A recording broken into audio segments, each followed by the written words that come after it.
Welcome to our brand spanking new campaign with me in the hot seat.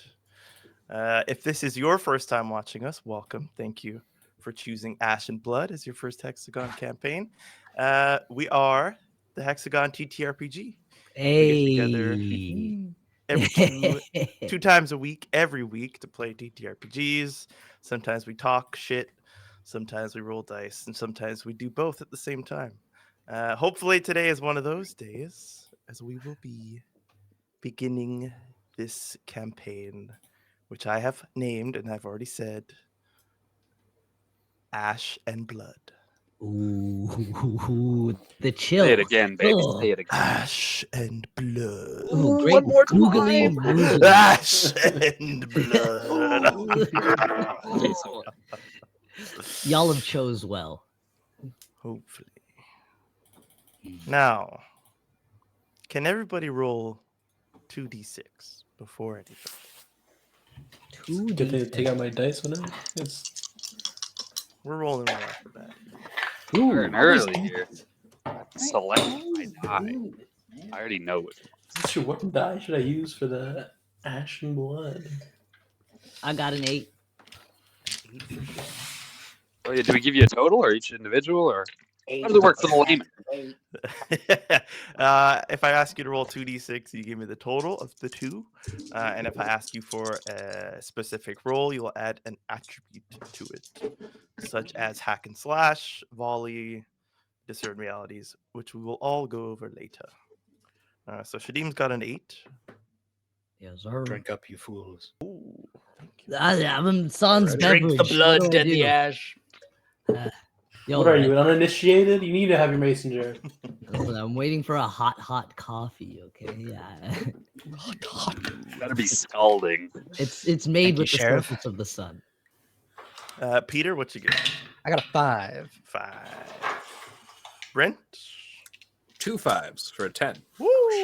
God damn. Damn, son, started off strong. 1 second. All right, Shimon.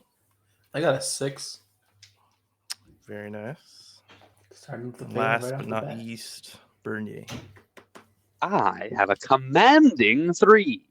Look at that. Hey, I Very really nice. did start off strong. we did not. But who am I to say if the highest starts first or the lowest? So we Oh, roll that's another what we're die. doing? I mean, you're the only The one highest really. could start first, but I don't know about rolls. You know what I mean? 1 is the highest. 5 is the lowest. 6 is a reroll, which I got a 6, so we'll reroll. All right. Bernier, with your commanding roll. In this moment, outside of your own body, inside the form of your character, you feel a few things. But most of all, you feel failure. This overwhelming sense that doesn't even originate from you, but from an entity outside yourself. And you feel that this gaze upon you and it washes over you. And you know that you are being looked upon in disgust and in shame and in the acknowledgement of failure. And you know that these eyes belong to something that is much, much larger than you, much more powerful. And though in the moment you don't remember quite what you've done or what you haven't done, you know that you are being watched and therefore you are being listened to. And so in this kind of like instinctual moment of response to this unknown but seemingly all-powerful being watching over you, what do you feel you would say in this character that you've just stepped into? Would you sort of And let me just ask you this: at this point, am I just consciousness? Yes, you're not even conscious of like Not- where your body ends and where the Corporeal or anything No. like that. I'm not a being. You know you necessarily. have I know I am, yes. but I don't know what. Okay. I think I would just be asking, like, frantically asking why and feeling that shame. I think I'm deeply feeling that shame. It's all I know almost is like shame. And not even and shame apart from like what this like shame towards myself. Uh, and so I don't know if I would even ask it anything or say anything. I think I would just question, like, what am I? Where am I? Why am I? And ultimately, that disgust I would feel for myself in that moment. Okay. As you internalize everything that is being kind of brought to you and being aware of the fact that what you even is not clear at the moment, I'm going to ask for another roll. We know it as a death saving throw, but in this game, it's called something else. So I will ask you to roll me, and I will give you your stat for this. Mhm. You are going to roll your last breath. I will read it since we are starting this campaign together. It's better to read everything at least once right off the bat so we have a clear understanding as a group, and then we can ditch the descriptions after. When you're dying, you catch a glimpse of what lies beyond the black gates of Death's kingdom. The DM or the GM will describe it, then roll. Just roll, plus nothing. Yeah, Death doesn't care how tough or cool you are.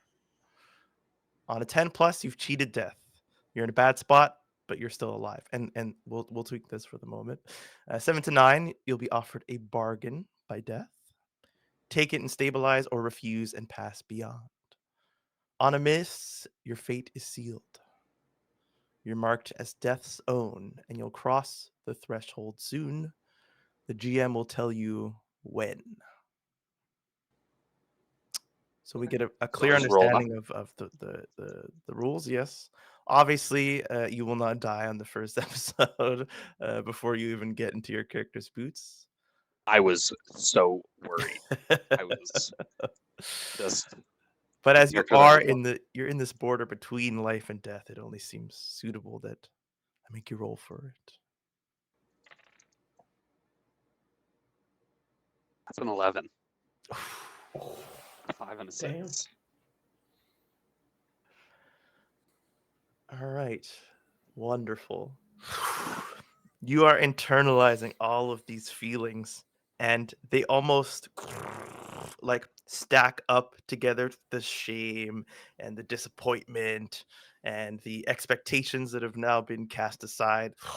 They all just pile up and they form this shape. Um, all different sorts of colors, colors, the range of the rainbow that are associated with different feelings and emotions.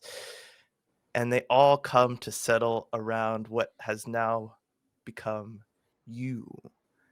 And I will give you no time between now and when you can reveal yourself as you suddenly come into your body. What is this body that you come into? What does it look It is the body of a man. You come into the body of a man. like? The first act upon Just like getting all rebirth. life begins. A good And it start. feels Coming so into the body of a good. man. Tell me more. I have long, dark, shiny hair. So dark that in certain lights, as it's moving, it like ripples like purple waves, like deep purple waves. And my skin is tinged with lavender, and I have these pupilless white eyes. There's not a scar or a blemish on my 7-foot figure. Perfection. Yeah. Wonderful. Your unblemished skin hits against the waters of the lake that you find yourself just emerging from. But right before you break the tension at the top, even though there's no marks on your body, you feel this stabbing pain in your back. And on an 11, you know this to be something that you have felt that had left not only a scar, but a wound, a mortal wound. Mhm. Perhaps from So I someone can't that see my back, but like I can surmise that there is a scar there on my back. you'd have to look to see if it was there, but you know that like this feeling, yeah. And if you if you look behind and you touch as you're fighting your way out of this water, there Arms is are too nothing big, there. I can't touch my back. But it's this loud echo of a pain once felt, and it reeks of betrayal. And as you come out of the waters, we will move on to our next contestant on The Price is Right. Brent, come on down. Brent, my lovely friend who knows much of his character. You feel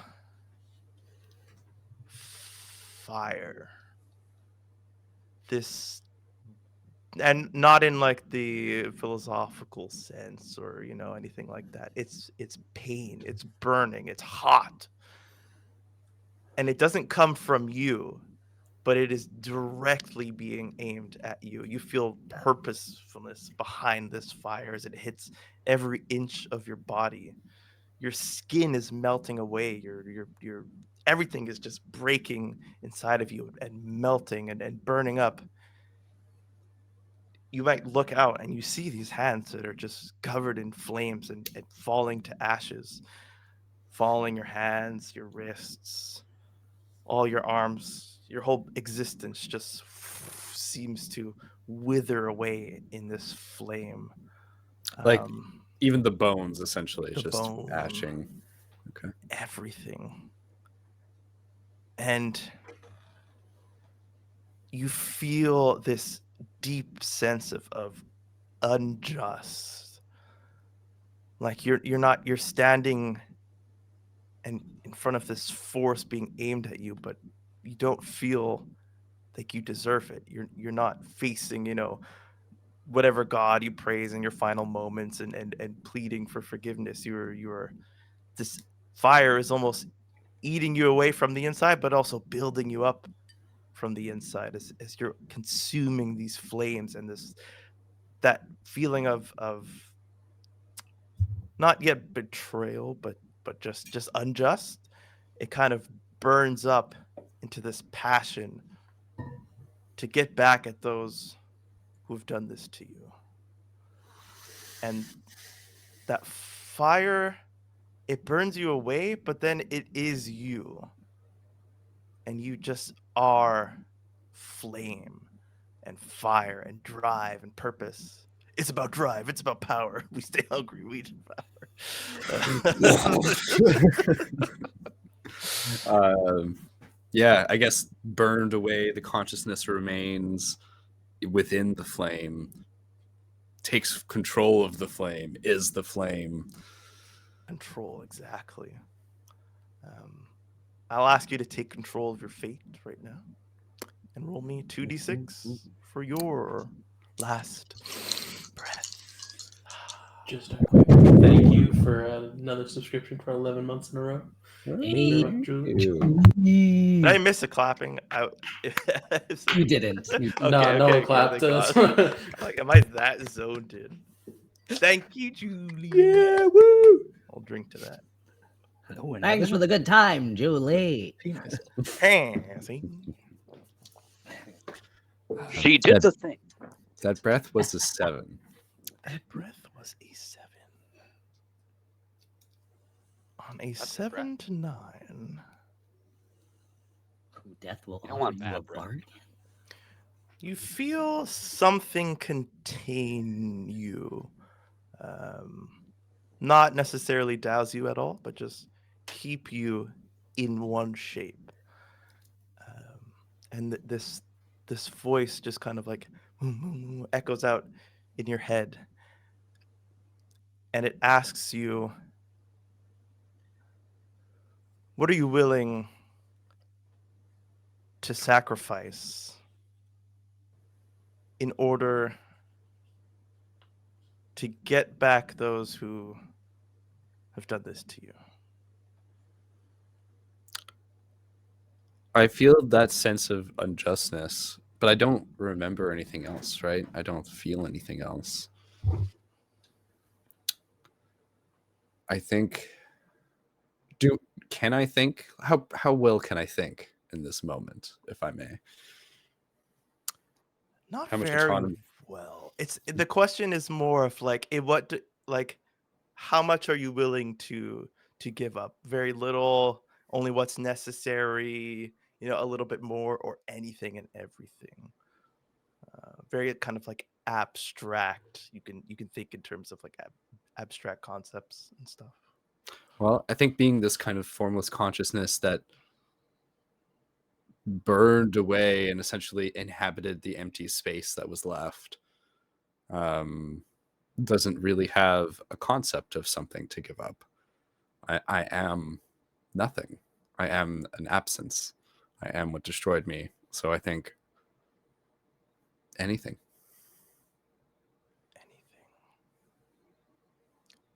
You feel an acknowledgement that is also gifted to you, and you are able to acknowledge who you are in the barest of senses, and where you are. You're underwater right now. You're in this kind of blue, purpley, hazy water. Yeah. But you also feel like warmth coming from inside of you. The coldness of the water and then the heat from inside you. And if you look at your body almost mimics the colors that you see around you, the hues and the shades of blue and purple. Can I breathe? You cannot breathe. I think that's the last kind of like big realization that comes to you, is that you're underwater and you can't breathe.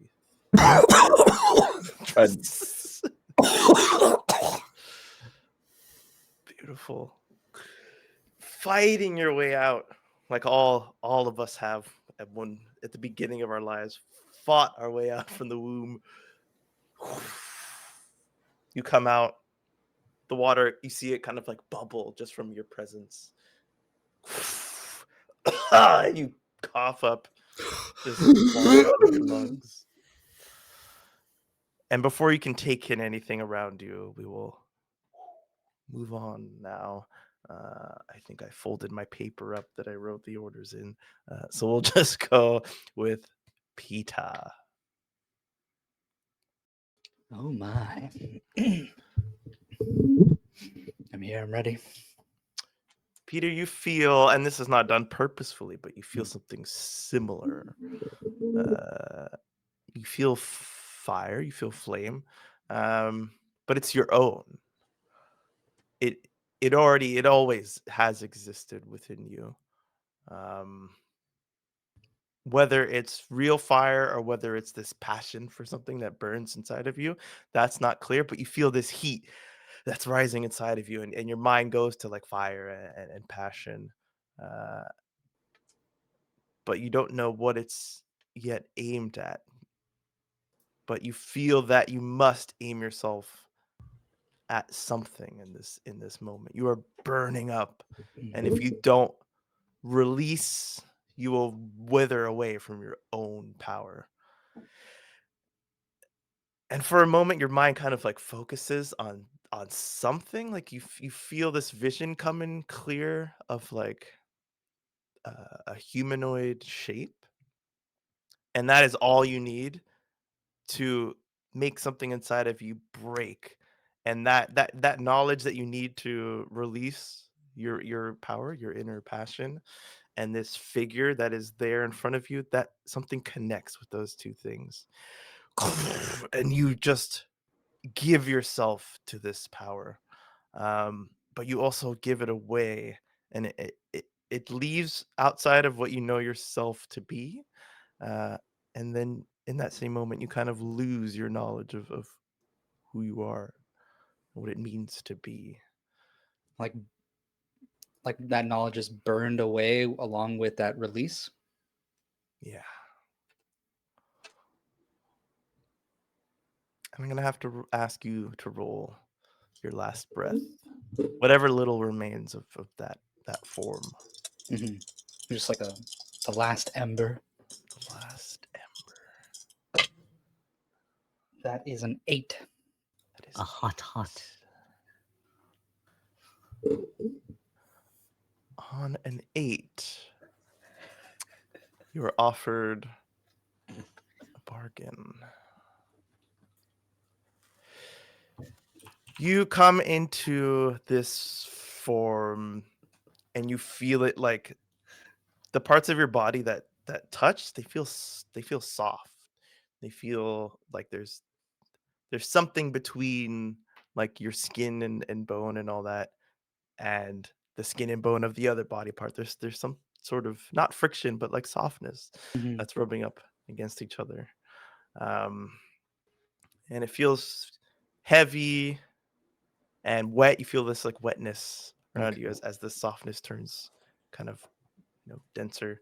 But there's an emptiness inside of you, and like I said, the knowledge kind of burned away. So that like memory is kind of gone for the moment.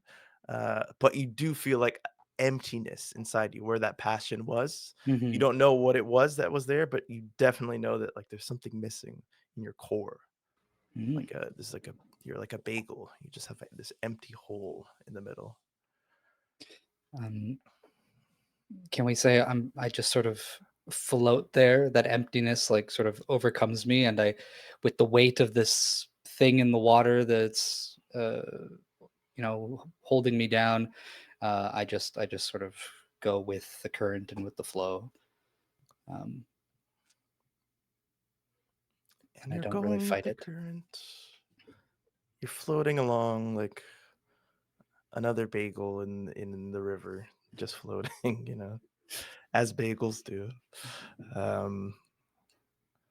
And something kind of scoops up the water around you and you as well, and lifts you up. It's just this force. You don't see a pair of hands or anything, but there's just this force that lifts you up, and you're kind of just suspended in this water.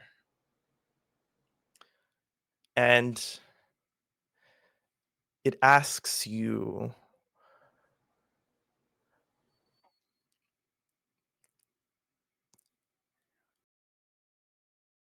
who were you fighting for? And you don't know the answer. I'll say that. But you still have these bare instincts that just like exist within you, and you don't remember what they're tied to, but it can just kind of like flare up in response to a question or to like a scent or something. And so what is kind of like brought out from this emptiness inside of you when this question is posed to you? I think at first was, as the questions asked, out of instincts, I think I just go, "Ah!" as if trying to get something out, but there's nothing there, like there should be, but I'm not really able to grasp at it. And then I kind of forcing it out, and not really understanding it completely. I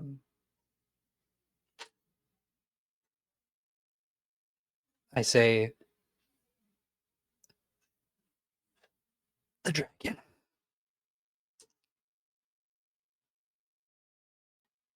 You are also acknowledged. And before letting you go back into the water, you feel this presence just instruct you and say, fill that emptiness. And it's not asking you, it's telling you. And then you are let go, and it's this weird, you drop into the water, but then as the force is bringing you down into the water, it is also at the same time, you come out into the real world. You are just ejected up out of these waters. What you had felt around you was fur on your skin being weighed down by the wetness of the lake. So can you describe your furry body? Of for us? course. Well, the wet and fur isn't the nicest thing, so I'm just kind of draped in this long white fur, longer sort of around the neck. I have two big ears, and all the fur is like white, white, white. It's very pristinely white. Again, no scars, no blemishes. But what you see is kind of like a humanoid rodent type creature, big ears, kind of sharp fangs, not fangs, but the front fangs. Mhm.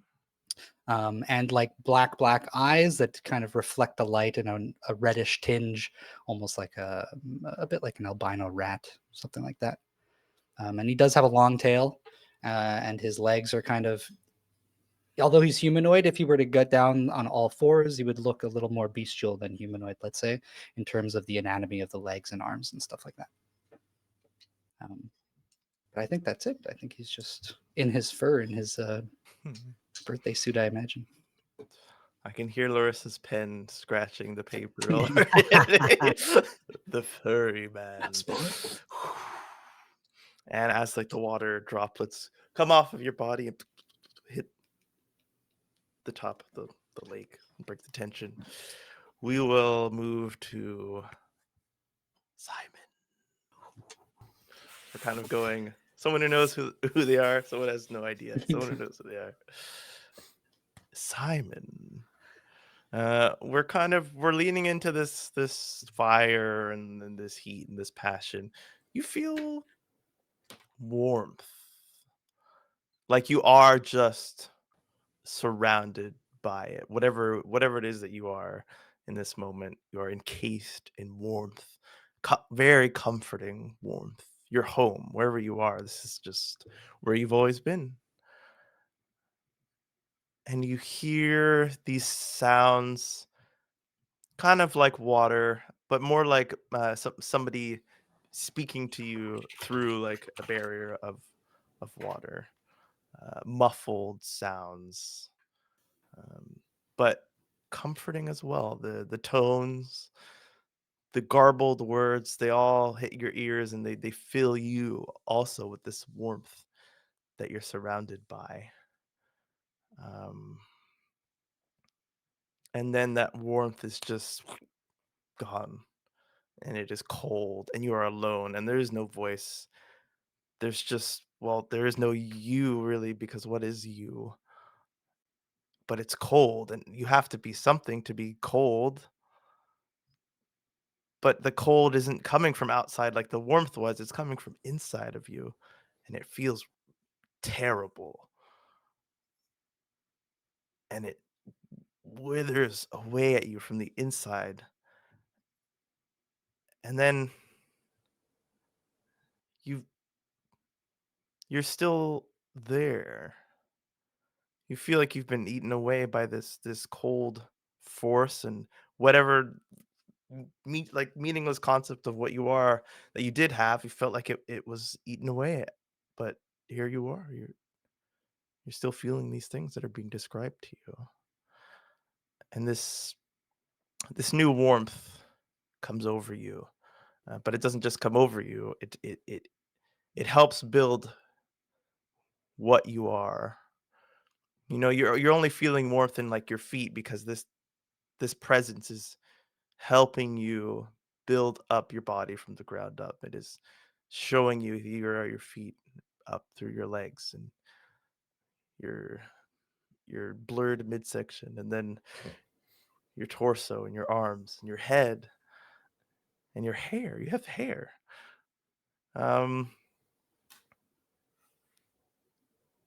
in front of you is a figure, and they're kind of just looking at you, and they're made of light. They're made of purple and blue light.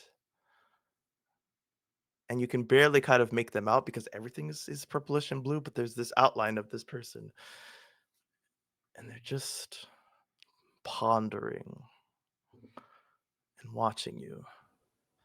And you know that you exist, and you know that this person kind of helped you exist, but that's about it. Um, and they're just watching, and they're you can tell they're giving you a moment to say something to them. Like they're looking at you in your eyes, and they're silent.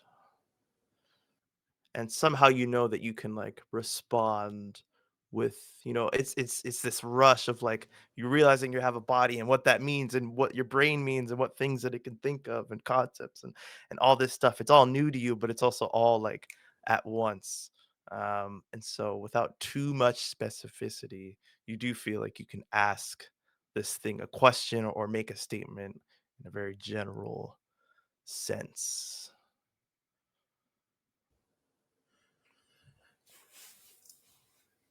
What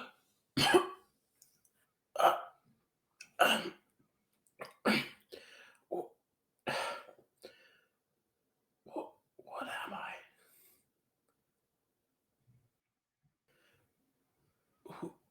Who are you? What is this?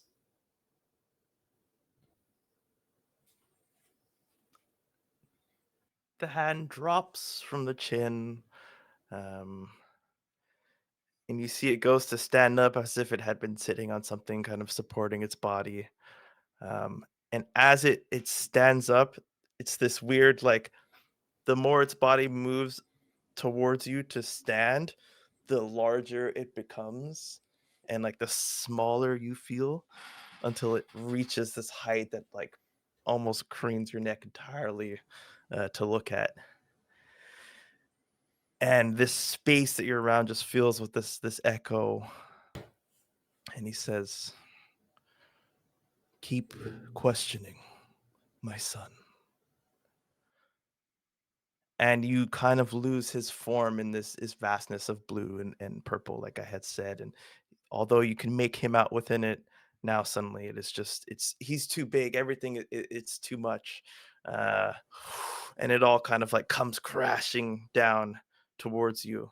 uh but that crashing turns into water being moved by arms and bodies. This furred kind of hand and arm kind of shoot past you and outside, and you feel yourself in water, but it doesn't feel the way it did for Brent's character. It kind of feels like you're about to leave the water for the first time and embrace this new form. And you are not asked to roll a last breath. You may just proceed and break the barrier unless you choose. You feel like you could stay in this water and that would be it. Trying to just kind of get this feel of this new body, this new existence. Think just a scrambling of everything, and eventually feet hit potentially the ground and just push back, and suddenly breaks out of the water, stumbling onto shore. Can you describe the form that stumbles onto shore, if you recall? The form is tall, gaunt, solidly built but thin. Long, stark white hair falling past the shoulders, pale, kind of golden skin, gray blue light eyes, and dark rings under the eyes. Looking around, taking everything in, trying to understand. Beautiful. And you see in front of you or behind you or beside you a few figures, the ones that had been described. And they are in a battle of their own, kind of coming out of that water and coming into themselves. I'm sure they're all kind of like looking at their own bodies, catching their breath with the water that they've just freshly spat out. But there's one more form that seems to emerge from the water in its own way. Shadim, our last contestant. Yes, come me. to the sorting hat. Um, Mr. Shadim. Yes. Slytherin.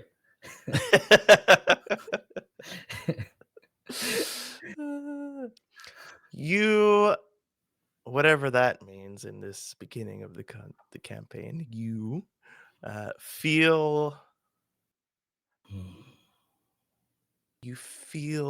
this purpose, unguided but defined inside of you, that you must do something, that you have a duty and it has to be fulfilled, and it comes with blood and sweat, and you feel your body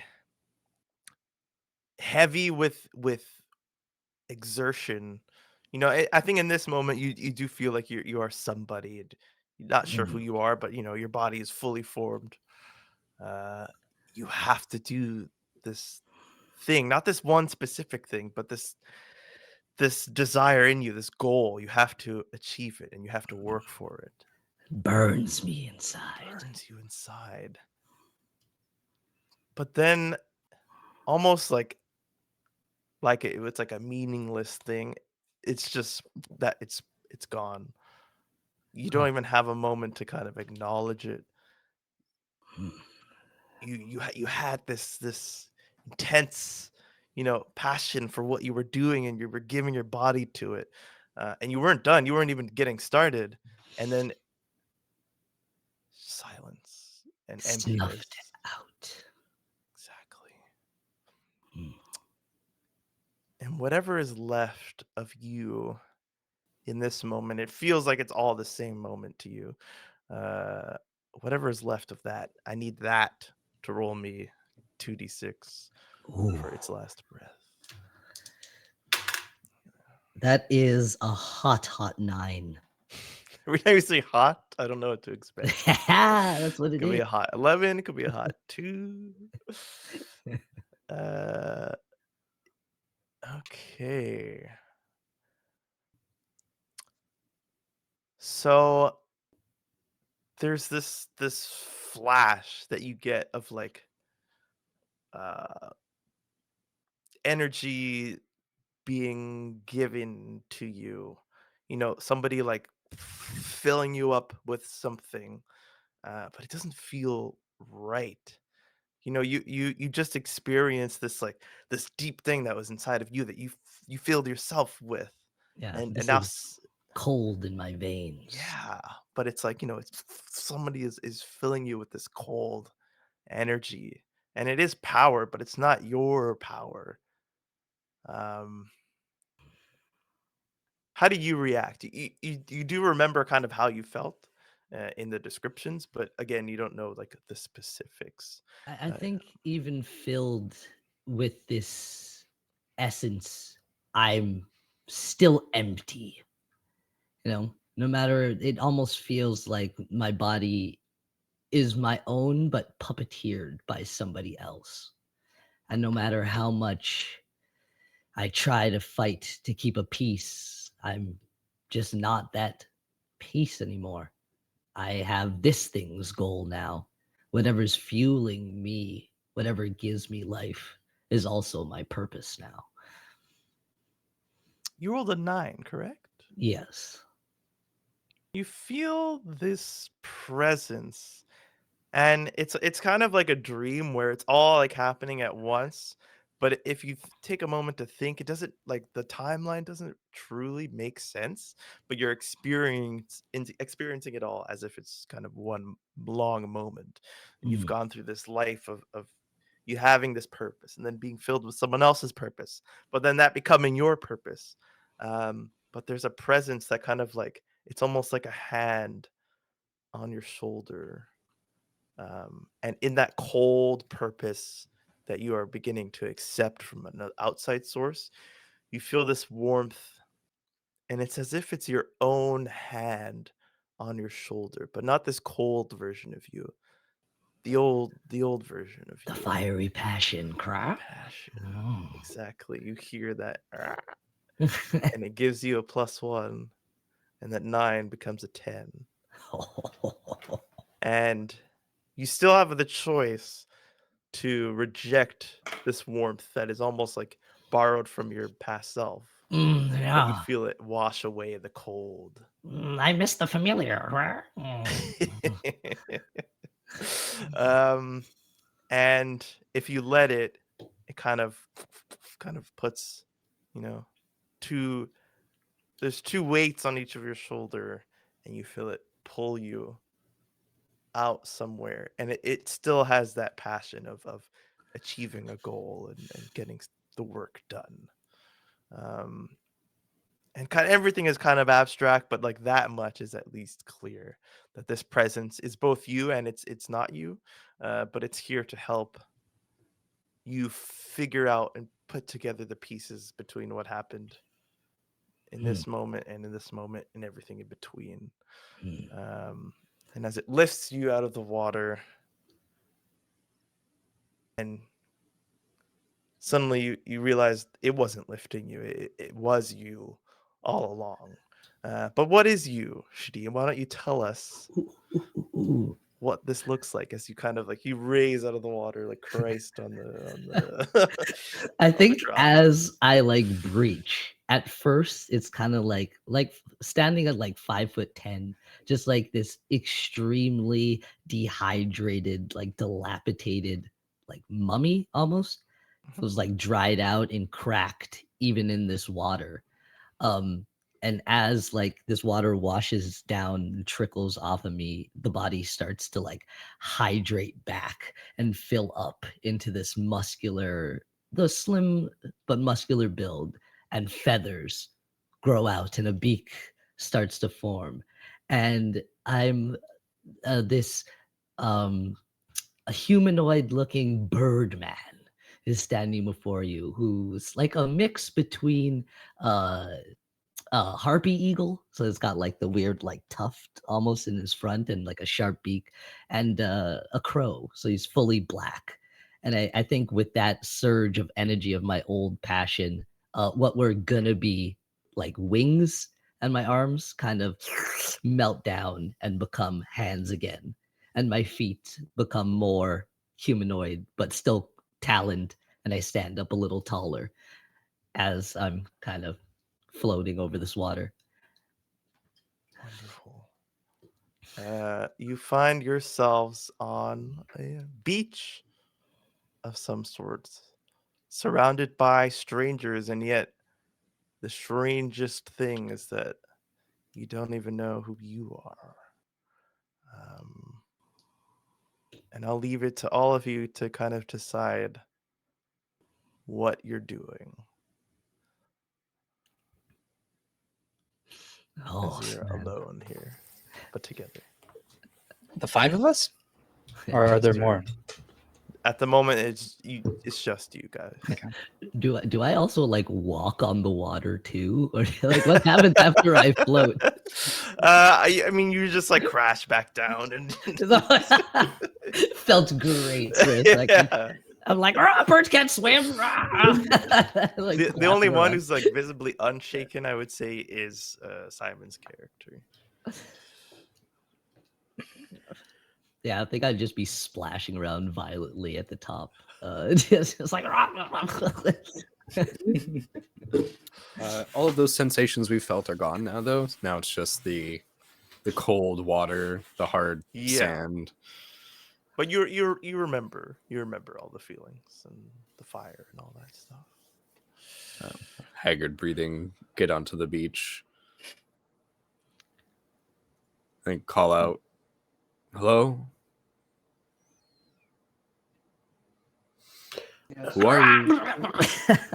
I'm like there, like wringing out my fur, just very slowly and quietly. When let's say when Brent's character is talking to me, I can instantly understand the things that he's saying. Yeah. Does your character give? Are you asking me, or is your is your, are you having awareness in this moment of like language? I don't know. Am I? Yeah, it's the same. That's the same thing. You could choose to like either like you hear what he's saying, you understand it, or you can acknowledge like, wait a minute, like. No, I don't even acknowledge that. I Okay, just okay, accept okay. immediately. Yeah. Like I'm not even thinking. I think at this point, like I don't know about what you thinking, but like at this point, I've come out of the water probably first. Yes. Yeah. And I think I was stoically watching. Like I would have kind of like been looking at myself, and then I would look back as everybody else started to erupt. But I was kind of like stoically watching these guys as they appeared. And so when Brent asked, like, "Hello," I was immediately like, "Yes." Oh, Yeah. Who are you? Why are you watching? Like, get up, brush the sand off my naked body. I don't know. Who are you? I'm also watching.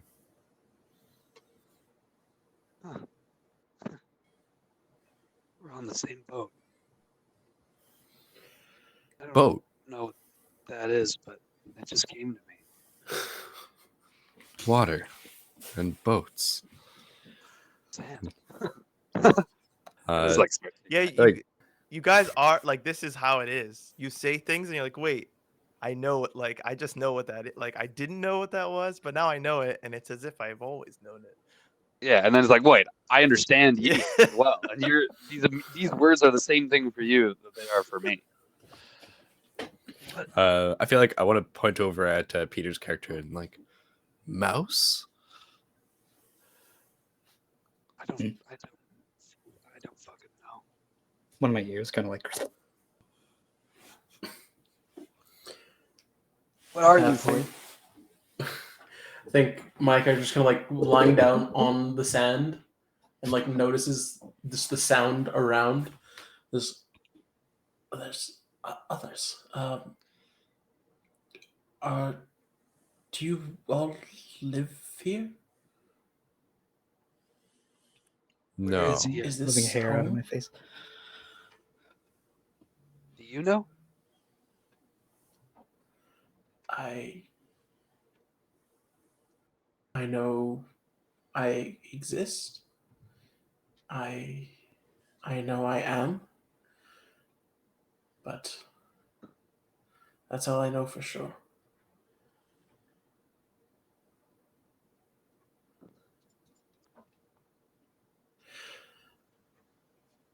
We're Do kind we of staring at each other, like there's- silence. Blankly. Like, what do we hear? I'm still splashing around violently. Swimming is not You guys my are thing. You guys are having this moment. I'm like, I'll go over to Look you over. and like reach out a hand. How deep in the water is it? Yeah. Are you just like shallow? How deep does the water get? yeah. Where did I pop up from? That's We what try to I'm go back in looking the pool, it only goes to our thighs or something. for. Like I stand up the whole time. Yeah, Yeah. I think you could Stand up, definitely. dude. stand You up. realize like I remembered birds can't swim. Is this one all right? I'm all right. I don't know who are you? Who am I? I don't know, but there's We something are- about boats. We are from the water, it seems. water. DM, you described my skin as like purplish. Yes. Hues of purple and blue. It's kind of hard to tell. You kind of look down and it's like almost like watercolor. You know that there is like a layer of like, solid skin around you, but at the moment it is kind of just like like the light is making you see more purple here and blue here. And nobody else here looks like that. Well, I have lavender skin. You have like a solid, Yes. like, like one color. Yes.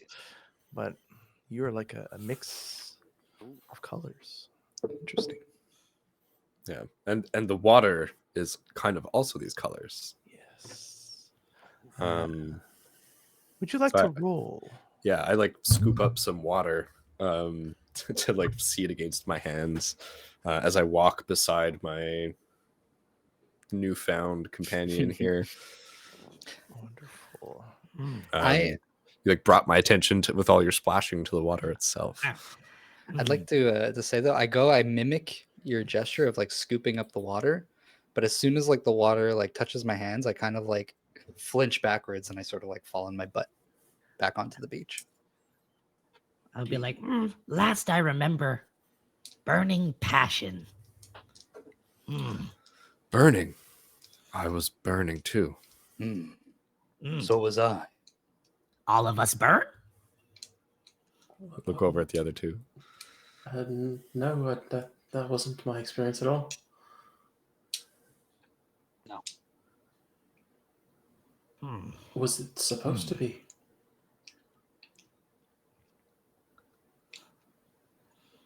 I don't know. Is any of this supposed to be? What time is it? Is there the day? Where are we? Is there a sun? All Yeah, I'm these like, concepts. Looking around. I think I'll like stand up and like something from that old passion kind of takes me over in that moment. I'd be like, lead everyone to food? Who's hungry? DM, you said you would I like to roll. I Yes. do want to Oh, yeah. take a look at the water. But then I would like to, like everyone else, do a perception check. So Wait, what is that called in this game? It's Or called insight. discern. I'll do insight too. Reality. I will have you discern realities. Sounds so cool. sir. Go ahead and just roll me 2d6. That's everybody who wants to discern? Just for like the looking at the water in his hands, it'll just be Brent right now. I see. That's a 6. That is a 6. You feel yourself accessing a part of your brain, and by kind of like turning the light on, you are aware of the wisdom that exists within you. I will give you your wisdom score. I could put in the sheet later. You know how it is mid-sesh. But you get to add a +1 to wisdom-based rolls, as your base score is 13. Okay. So what does that roll become? A 7. A 7. 7 to 9. Let's go back to the rules. When you closely study a situation or person, roll plus wisdom. On a 10 plus, ask me 3 questions. On a 7 to 9, ask 1.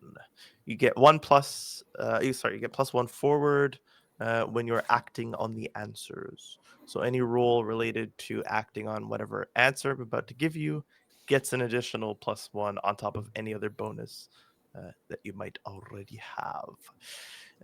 The questions are: what happened here recently? What is about to happen? What should I be on the lookout for? What here is useful or valuable to me? Who's really in control here? And what is not what it appears to be? I'll also make a note as a player.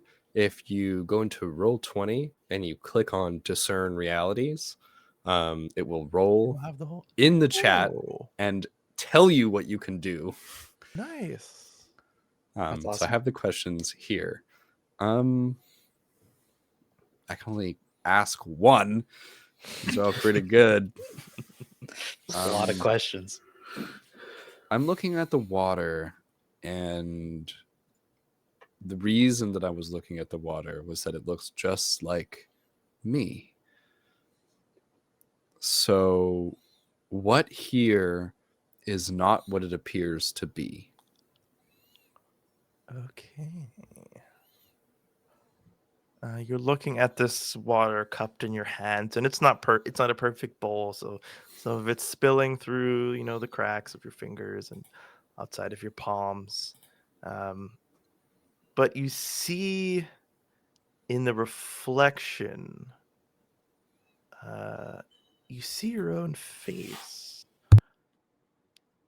and you have these wide set eyes. Um, and you look around kind of like for a second at like everybody else as you're taking in what you are, um, but you realize that you're only seeing things like your perception, your depth perception or whatever. It's as if you have the full scope, uh, but there's only really one of your eyes that is like truly feeding in all the information that it's getting to your brain. It's this weird, like, you almost have to like readjust your brain of like, I'm seeing out of here, but like this eye really feels like it's the only one giving me all the information that it has to give. And as you look at yourself in the reflection, uh, there is something wrong with the other eye. It's moving, but it's getting information that it's not giving you. And so there's many things here that aren't what they appear to be to your good eye. Um, but it's only through your other eye, which does not seem to be communicating to you in the moment. Uh, it has the answers to that question. But that in of itself is kind of an answer that only has more questions. Mhm. You have this like big curly kind of like curly wavy coiled curls, I would say, hair, brown hair.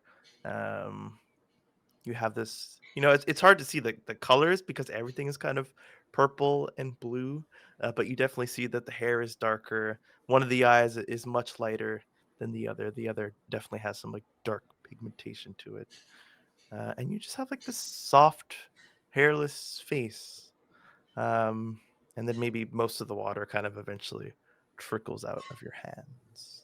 Yeah, I think the image of myself vanishes, the water trickles, you just let it go. Touch not quite onto my eye, but around it. If I hold just like a hand on this side, I see that hand, right? Yeah. So yeah, probably just like do that test. And then you don't just accept it in a weird way. Like this is just what I am. Just What another this is. question to be Yeah. answered. I'll give the party some information now that you're kind of communicating and looking around. It does seem to be close to sundown. Where you are, there are many trees. There's a lot of grass. There's obviously a lot of water on this side of you, if you're facing the correct way. But like you notice, it goes decently far out, not too far. You don't feel like you're in front of an ocean, but rather like a very large lake. And it's not clear how deep it goes, but none of you kind of remember coming from like the middle of it. You don't feel like you kind of like came from the deepest point of the lake and rose up. You kind of just came out of wherever you came out of. And so maybe that doesn't make sense when you like think of how you come out of water and who put you there and why were you came out of shallow water, but you were like frantically moving around as if you were about to drown, Shadim. Uh, and then as you look off into the grass and through the trees, you see there's like a plain in between the tree line and where you are of like low grass, some spots of high grass, and some trees spattered about, but a very heavy tree line is off in the distance. Um, and I'll say that Peter, you spot these 5 figures running together in unison towards you, but not in like a very direct way. They seem to be following a path, and they're very uniform in their movements. Their arms are all kind of moving together, and their legs, and they're all keeping speed with each other. And then you see like the first one kind of like drop back and wait, and then pick up in the back of the line, and they continue. They will make it to you in a little while. Okay. Well, as soon as I see them coming towards us, something like I don't know, I get a little bit tense, and I pick myself up off the sand, and I just sort of like slowly point, staring at them, and I go, "Over there, there are others." Others? Turn Can towards I look and see, like, I'm assuming we're all like stark naked. Do they have clothes? Like, is this just like a nudist colony? Like, what's going on here? I have to be very careful. Just out there swanging. I mean, maybe. Here. Don't look at my cloaca. Don't suck Why is it just already on hanging session out? one. What's going on over here? Do you even know what shame is? So a little peek behind the screen, kind of. If I ever ask you for a roll, there has to be like the potential for things to go kind of badly. So I do have to be a little careful with asking you for rolls. So you will be getting maybe a little more information than usual. Like if I ask you for a perception check and you get a 2, I can make a little comment and say how much you don't see. But in this game, like you get experience from the failed roll, so something has to happen. I don't necessarily want something to happen, but if you're looking for if somebody's wearing clothes, so I'll just give you like that kind of stuff. So just know when I ask you for a roll, that's because Potential for bad There are rolls. stakes. Yeah, there's a little something's at stake. Very nice. Not always something huge, but they are wearing clothes, but they're not all like they're moving in uniform, but they don't seem to be wearing a uniform. The same. Okay. Yeah, some are in pants, some are not wearing anything on the bottom, it seems. Some are wearing like flowy, and maybe it looks like dresses. But you all see from the shapes of like the general shapes of their body and their hair, they all seem to be women running towards you, unarmed. It's probably good because we have nothing on us.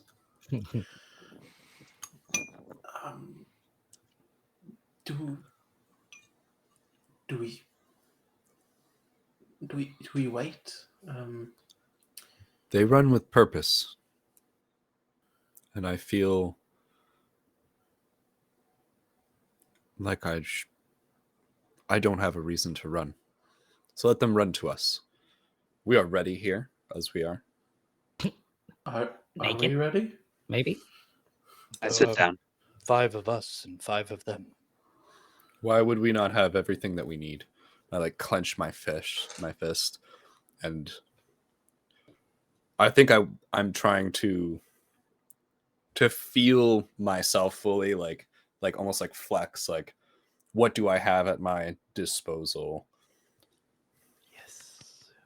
Hopefully you all start doing this. Hint, hint. Let us see. I think I'm gonna go with some. Okay, so here's where it gets interesting. Actually, you can roll. I will say in this moment it'll be a spout lore check, or you can roll a d20. Play on D20. Just plain old d20. What happened to do 2D6? This is my little. I can't not roll d20. I mean, Didn't want her to feel left out, Dan. I'm gonna pick the D20. Come on, we gotta roll a little D20 over here. But you don't get to add anything to it. Well, all right, don't let me down, D20. Oh no, Sounds like a 2. Oh, it was let you bad. down. It's a 6. Let down, yeah. Not gently. That is a 6. Okay, I won't punish you at the moment.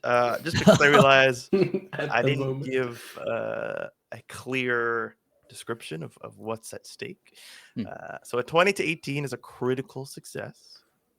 A 17 to 13 is a success. A 12 to 10 is a partial success. A 9 to 4 is a miss. So this is a miss. And a 3 to 1 is a critical miss. And these are just like it's a 2d6 extended. And so the ends are going to be more intense, but there's still that middling of success, partial success, miss. Sweet. But you get you can roll a nat 20, and I extend it to 18 mathematically. It just feels better to not have the success go all the way to 19.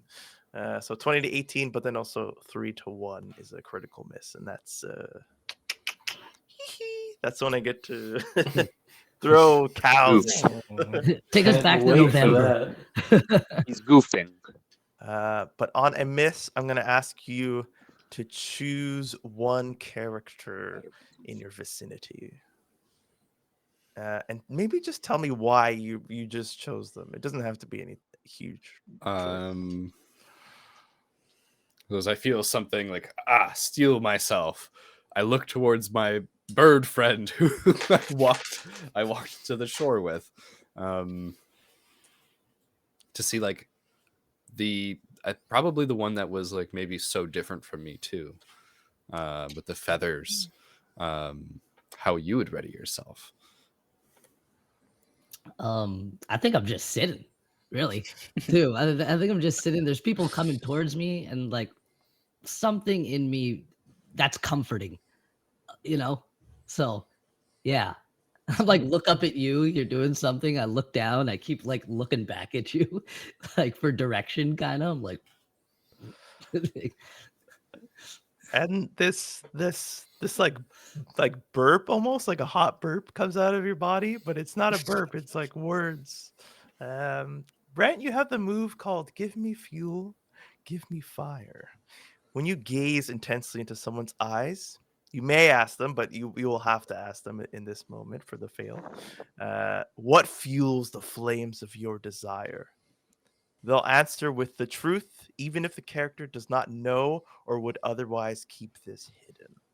And so these words kind of like come out of you like hot. Look over at you, and my eye like a shine. Which passion? Which side would you be talking to in this moment? Only because right now we haven't even touched like the other side, other than like your memories of it. I'll say it's just like this, Kenku. You remember you had this side of you. Not Kenku. Sorry, fuck. Kenku-esque. Kenku. Kenku-esque. Kanku, he said. He said Kanku. This is a descriptor for people who are more familiar with, There we go. the This classic. bird, this Bro. alien, but he's part of you. This is majestic bird man. A Ravenite.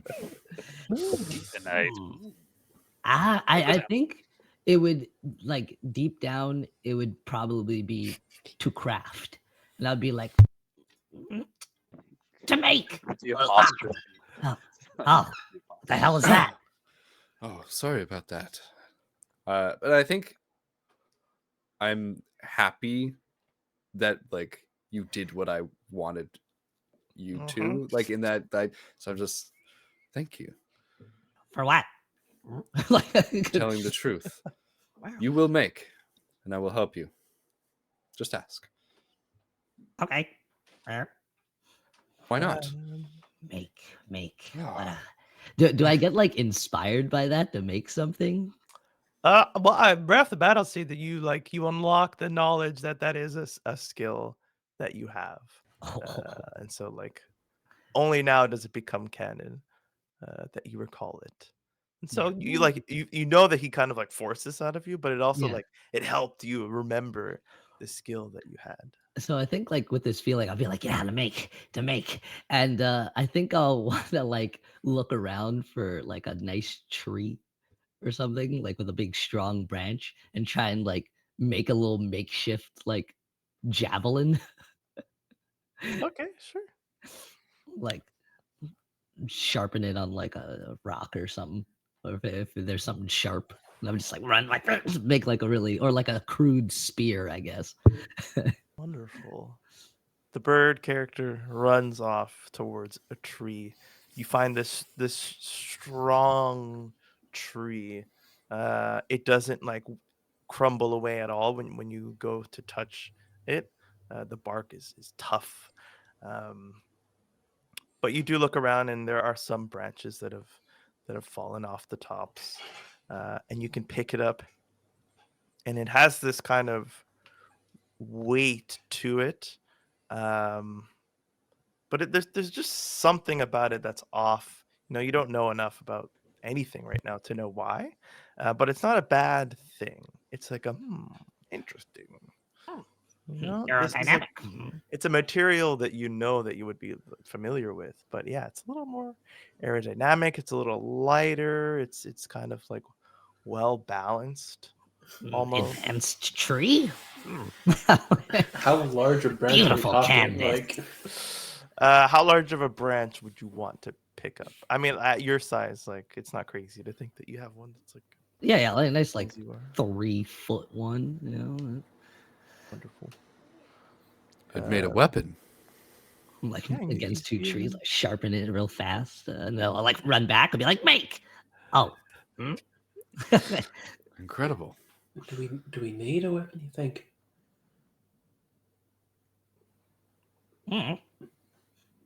Like flex my hand again and like feel that where it came out of my throat. I'm like, I think I am a weapon.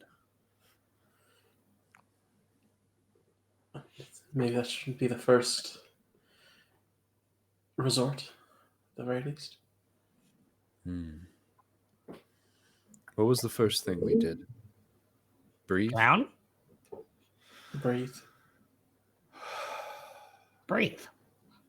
I think I'd say that back with your voice, like perfectly. Breathe. Oh. And you suddenly recall that this is a skill that you have.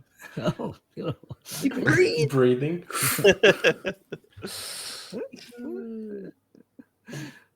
I look over to the stoic watcher who hasn't really said a thing. Sat down. Oh, I'm eyes closed, legs crossed tightly, and just kind of like he's looking in. Looking within. Mm-hmm. Okay. The Jedi way. He's looking within the man he came in. I will pose the same thing to you. You can spout lore about yourself or attempt to. Or you can roll d20. I'm rolling it. Of course you are. The fuck out of here, you bum yeah. We have the option. Mhm. Let's go with an 18 on the dot. Get out of here, dude. That's a Shit, crit. dude.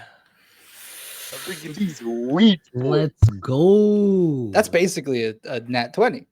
I didn't come here to play. It is. It I came here to play. Came here to win. Yeah. I'm having fun. Charmin knows what's up. 20 -2. Okay, Sounds my nice. friend. You ponder on yourself, what it means to be you. And you remember more clearly what you were faced with in that memory. Why this being was so very disappointed in you. And you remember being here, like not here in this spot, but like here in this area, that you remember to be called the Ashlands, because that is your home. Oh, And you were gone for a spell, but you always had the purpose, or at least you were given the purpose to return home. And even though, your journey brought you very far away, you kind of always knew that you would be brought back here. Um, and you know that this powerful being that's like outside of all this Mhm. did exist in that moment. That isn't what's truly important here, because you kind of have a past to remember and answer for, um, because you were sent for a mission, and much like your memory, you failed, and death was only too easy of a punishment for failure. No, you are being brought back here to answer for it. But you have time. You know, by the time that you remember everything, you'll most likely have to answer for everything. Mhm. But you have this weird, like, I don't know everything yet, but I know that once I like get everything back, that's when I It's have to gonna kind of come. face everything. I'm it's gonna I understand. Okay. So use your Uh, time wisely is like the kind of like, so my eyes kind of snap open, yes. and all of you can see like a smile kind of like grow across my face as I stand to my full 6'7". That guy's And tall. yeah, I'm taller than you Big sitting guy. down, but and I start walking towards the women. Okay. Uh, this whole time, I think I've been kind of like just stretching and like figuring out like exactly what this new body entails.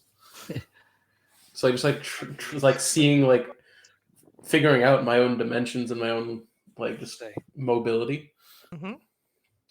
Then seeing him move, I kind of look to the others and slowly start following this person who seems to know what they're doing. I guess might as well Stay. follow. I guess no harm in going forward. I look to the other two. Yeah, I think I'm like really tense. Maybe like I'm like a little hunched over. I've got one arm reaching over my shoulder, kind of like scratching at my back, and then my other arm is kind of like all tensed up. And I think like everyone probably already saw it, but I'm noticing now that I have like these sharp claws sort of at the ready, as if like these approaching humanoids, these figures coming in are kind of like stressing me out. But something in me just has me like follow the other two as they start walking. Well, Like, yeah, I'm still pretty tense, but I kind of like take steps forward behind them. you look tensed up, and I think like I'll start walking too, and it's look over at the the Ravenite. Let's go as a group. Group sounds right. Crap. Yes, as a group. I kind of look at him for a second. This mouse folk. I think like an instinct takes over for a second, and I like drool for half a second. I'm just like, oh yeah, group. Wait, can I ask how tall all of us are? Because we got like the 6'7" giant over there. 5'10". Oh, yeah, I'm 4'4". Brent, you are 5'7". Oh, I'm short, right? Yeah, my character's tall, but not as tall as the 6'7" giant. He's like a 6'1".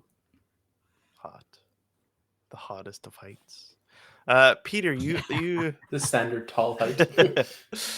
like you make this decision to follow this group of strangers, kind of leave this area that you were almost born from, and move towards this unknown force that seems to be moving in towards you with purpose and with order.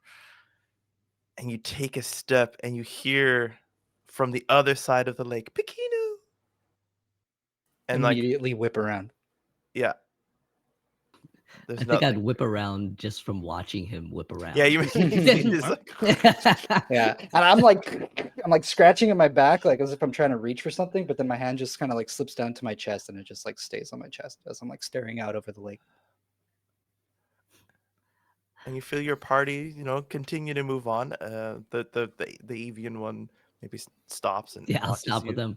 You two coming? I think I bonk them and be like, "What are we looking at?"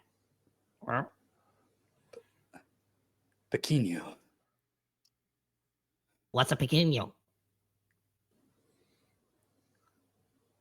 I think I have like a moment there where I'm just sort of like thinking, like the cogs are turning inside a little rat head.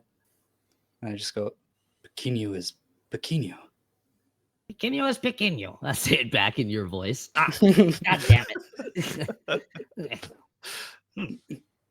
Does that mean something, correct?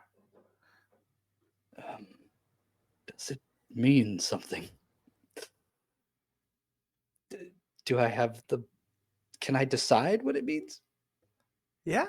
Or mean, is it you know still... Like, there's an emptiness inside me, right? So, like, I'm hearing these things, but I'm not sure if I understand them yet, you know?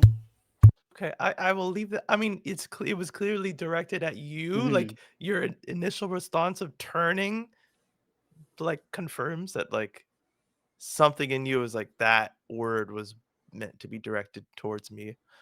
But I'll leave everything else up to you of like what it Okay. means and all that. Okay. I think I just sort of stand there silently for like a brief moment longer in the hopes that the voice speaks again over the lake. But if it doesn't, I'll turn to our Ravenite. Do you have a name? Do I know what a name is? Yeah.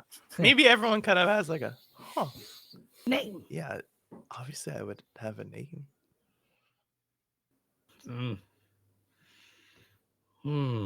Name. Mm. Like, We- You remember Pequeno. like me and you, like you remember that kind Mm. of like stuff. But Like Pequeno.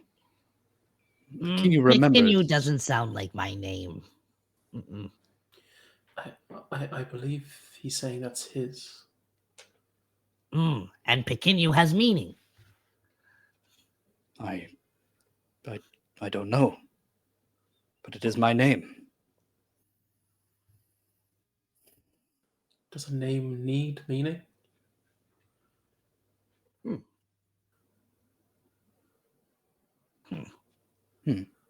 Is that a good question or bad question? Not sure. It's the meaning you give it, I suppose. I suppose. What is your name?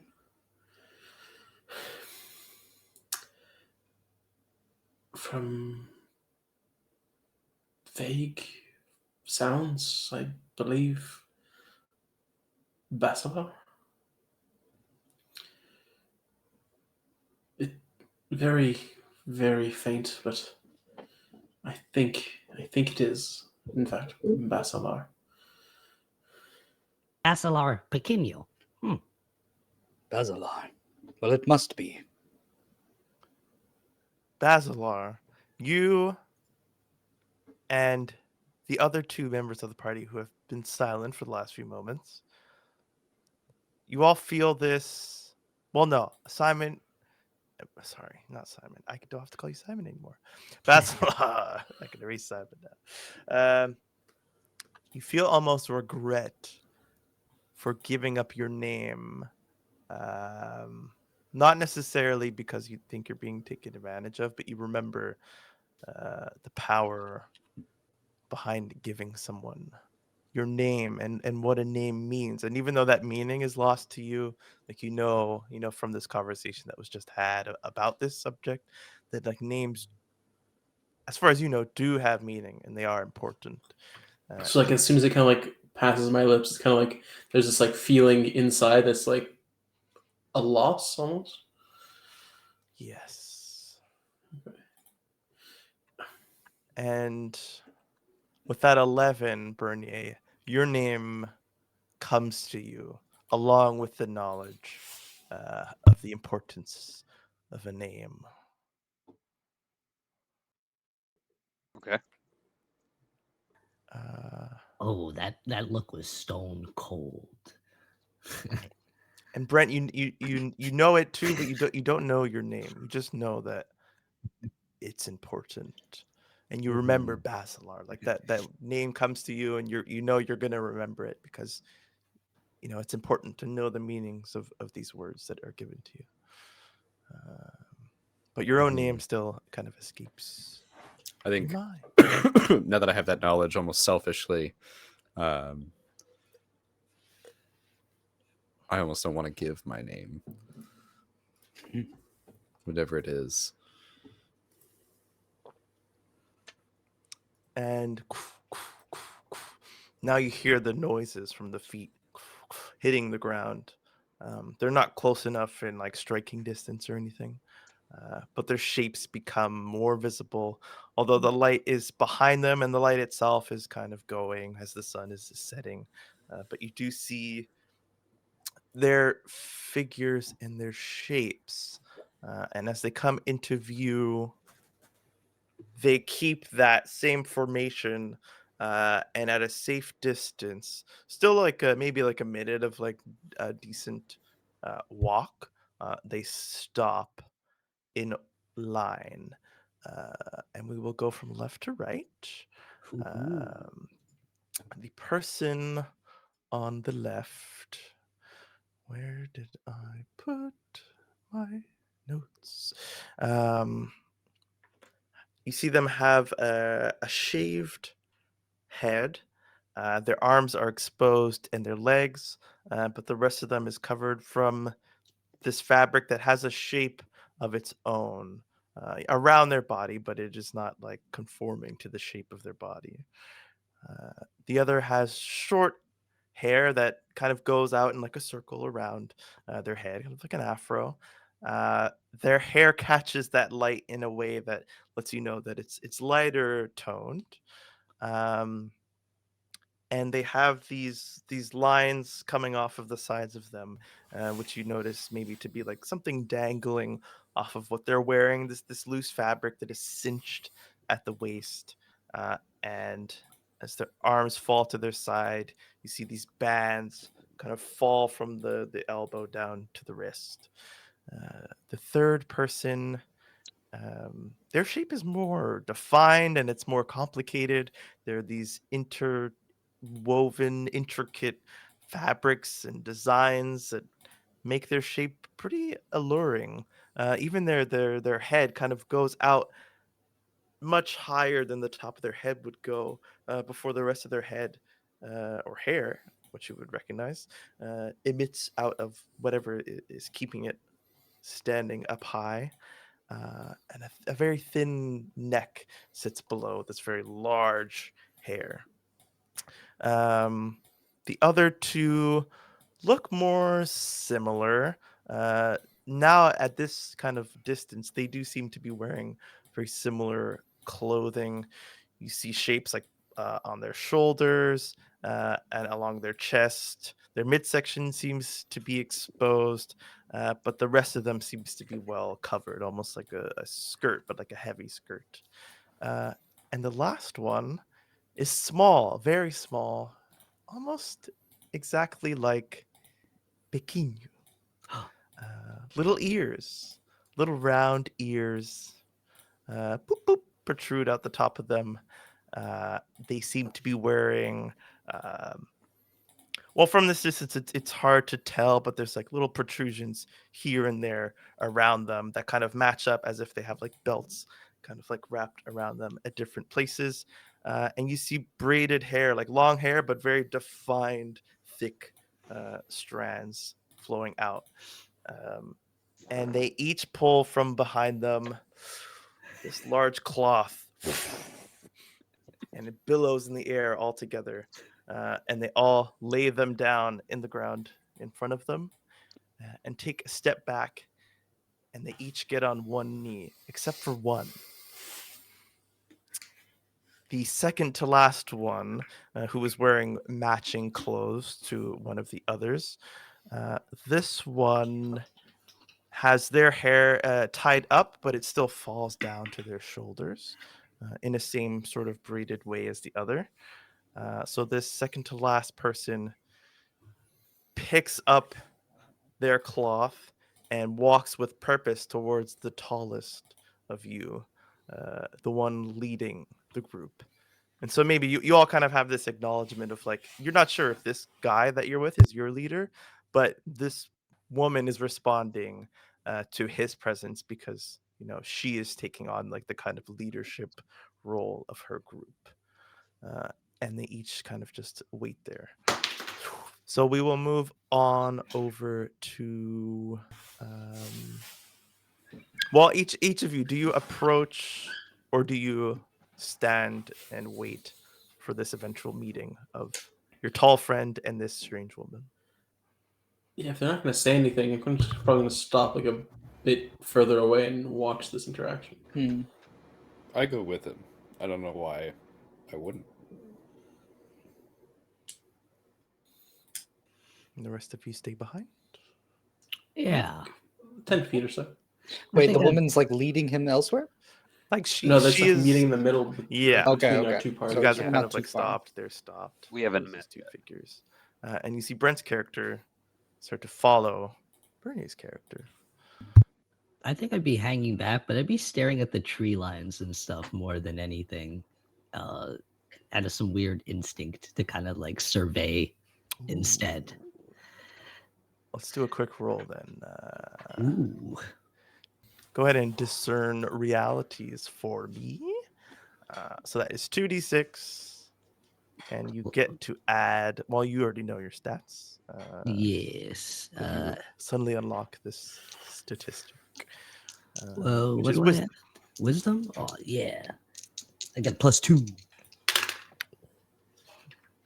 That's 9. Okay. One question. Do you need the list? I think I have it here. On a minute. Well, no, actually, run them to me. So what happened here Blame it. recently? What is about to happen? What should I be on the lookout for? What here is useful or valuable to me? Who's really in control here, and what here is not what it appears to be? I think it'd be what here is not what it appears to be. What does it appear to be in the first place? Yeah. That's better. Yeah. What does this appear to be? Yeah. Period. Yeah. Yeah. So How do I think you- that's why I lead towards that one. I'm like, what is this? Well, what does it appear to be to you? Does this seem like a coordinated attack, or does it seem like a peaceful approach from the I don't know. stranger's side? Shadim? To me, it seems like a peaceful meeting. I feel like part of me would kind of be used to people coming in this fashion, asking for something or asking for some sort of thing, but I don't know what. But I do get a strange comfort from strangers, it seems, walking up to us.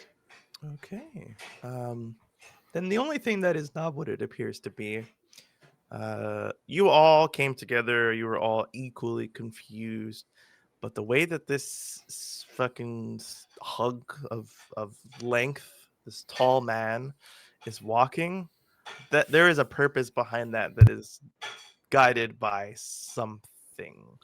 And so while like you look around, everybody kind of seems confused, on edge, unsure. You don't get that from him as he kind of like takes these strides towards this person, Oh, he's but not sauntering. I like the way that you like lead Yeah. that.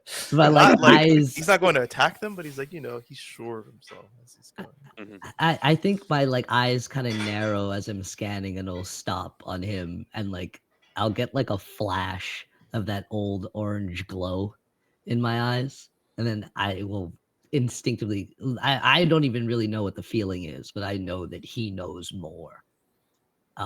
Essentially, yeah, and I'll just like hold on to that feeling. I'll kind of like go to say something to the little mouse man next to me, and I'll be like, "Rah," and then stop, and then just keep watching. You, in this moment, remember, and it doesn't directly apply, but you remembered like tracking things, like being aware of their movements and Their the trail of intentions. clues they leave behind. And you remember that you can use the hunt and track move, which is on your character sheet.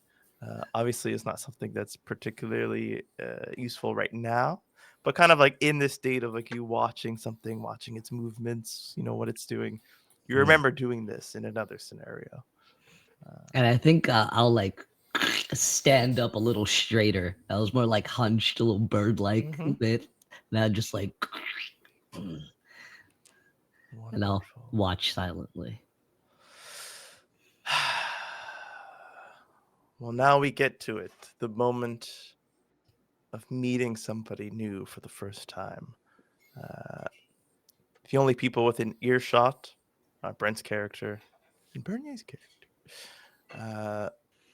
Bernier, you are met with recognition in the eyes of this woman walking towards you. She's very muscular, markings on her face, not like scars, but like like ceremonial markings. These pauldrons, now you see them. That's what they are on her shoulders, and they gleam gold.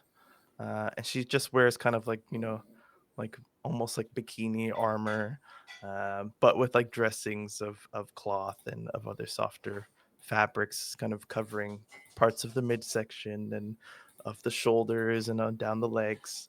But she does wear this like dress that goes out, but it moves with her like the wind almost.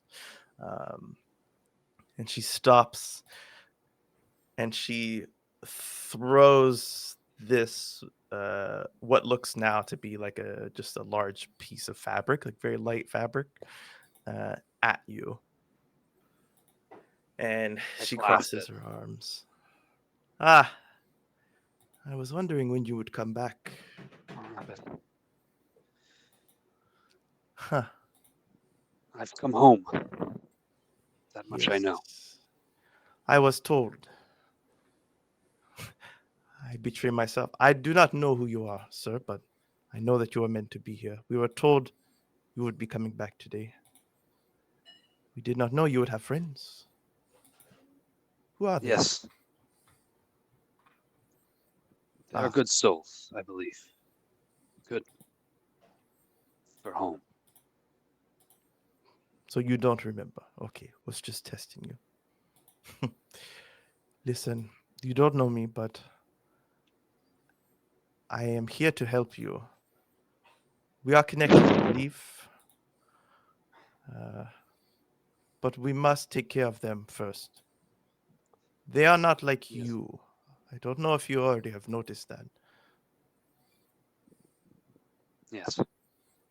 but it is my responsibility. And like she kind of just acknowledges your presence, Brent, just for a moment. You know, she makes eye contact with you and she knows you're there.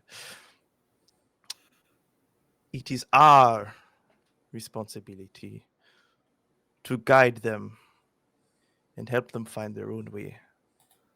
But you have a special way, and I will help you myself, if you will allow me. Yes. We'll deal with them. And then I believe there is much I must seek. Of course. Go and tell them we have left these for them to cover themselves, make themselves presentable. And we will walk them back to our compound. And there is much to discuss, of course, but I'm sure your bellies are empty. So we will fill them as well. I feel like at that moment, I just noticed that I'm hungry. Like for the first time, it's a collective grumble. Just frown. So yeah, I'll grab a couple. I'll pick up a couple of them and I'll like toss them to the other guys. Cover your nethers, boys. Or what? Oh, right. Just tie it around the waist, I suppose. I look Mhm. down, there's nothing there. What? And welcome to the Ashlands. You say that as if it has some significance, but what is Don't have the the whole story yet, but I'm from here. All right, boys. Are we all from here? I don't think so. Is that why you move different? Hmm? I think I'm just physically and spiritually better than you. Weird thing. You move with purpose, or? Yes. I move like I have a target on my back. Though I don't know why, I feel as though it's such. This one's a predator. Predator in his own homes, knows his own lands, the most dangerous. I don't know these lands, though I feel a kinship to them. The women they've been sent here to guide us. We'll accompany them back to the compound once we dress and eat. Trust them. If not, they will most assuredly kill you. That doesn't sound good. Or inviting. Excuse me, ma'am, miss. Who sent you exactly? At this point, as if they've been like assigned to each of you, they kind of do step forward as you are accepting the robes and stuff. And so there is another woman who is kind of directly in front of you, but you can still, ask. Oh, this was just kind of like arranged. To Just everyone? this one person that's talking is like seems to be in the middle, but like it was kind of very an open question. Okay. Then the woman in front of you, who, oh my goodness, bad choice to have two different Google sheets, because to my eyes in the moment, I can't decide which one has which information. Here we go. So you are faced with the shaved-headed woman, and she kind of, does a little bow towards you, approaches you wordlessly to kind of help you cover yourself, like pull the fabric from behind you so that it all comes to Oh, I the just front. tied it around my waist. I wasn't sure how much Towel. fabric there Okay, was. okay. I just No, tied it's it like around my waist. it's a lot. I mean, Okay. maybe you look over to Peter's character and it's just hilarious how he's just swimming. It's like a ghost. in Completely his- draped over me. And the other mouse is like trying to like tie it to itself and like Yeah. fashion it in a Yeah. way for him. I'd be What is like your name? ripping it up to make like bandages, kind of, because that feels natural. Like wrapping them around myself, and that's like the way I wear clothes, basically. Is this not how it goes? Is it not? Does it cover the net so the bottom No. half? So I'm just It, let me. I make like a toga. Yeah, I exactly. let her drape me. Let her what? Just drape it over me. Sit on you. The bald-headed woman clasps your hand, Simon, and she says, "Sorry, what was your question?" it's the first human contact since I got a new body.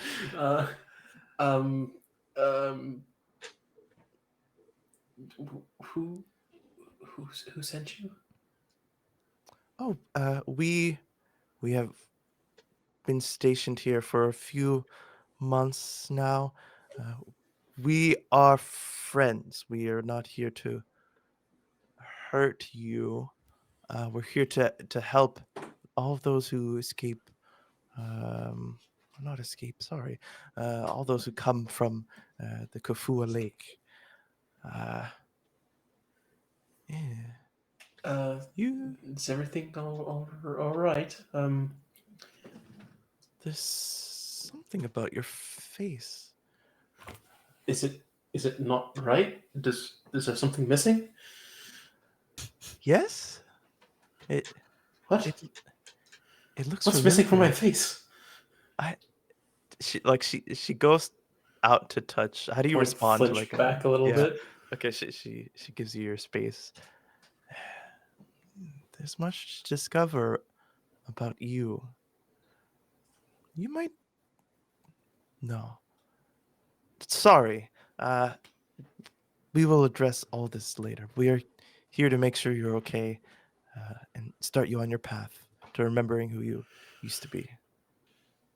If you'll let us. It's important for you to know that you do have the choice. You always have the choice to say no. So we can remember who we were? Yes. So we're not the same person now. That is yet to be shown. That's what I mean. You always have the choice to say no. If something about you that you don't like, you don't have to accept it.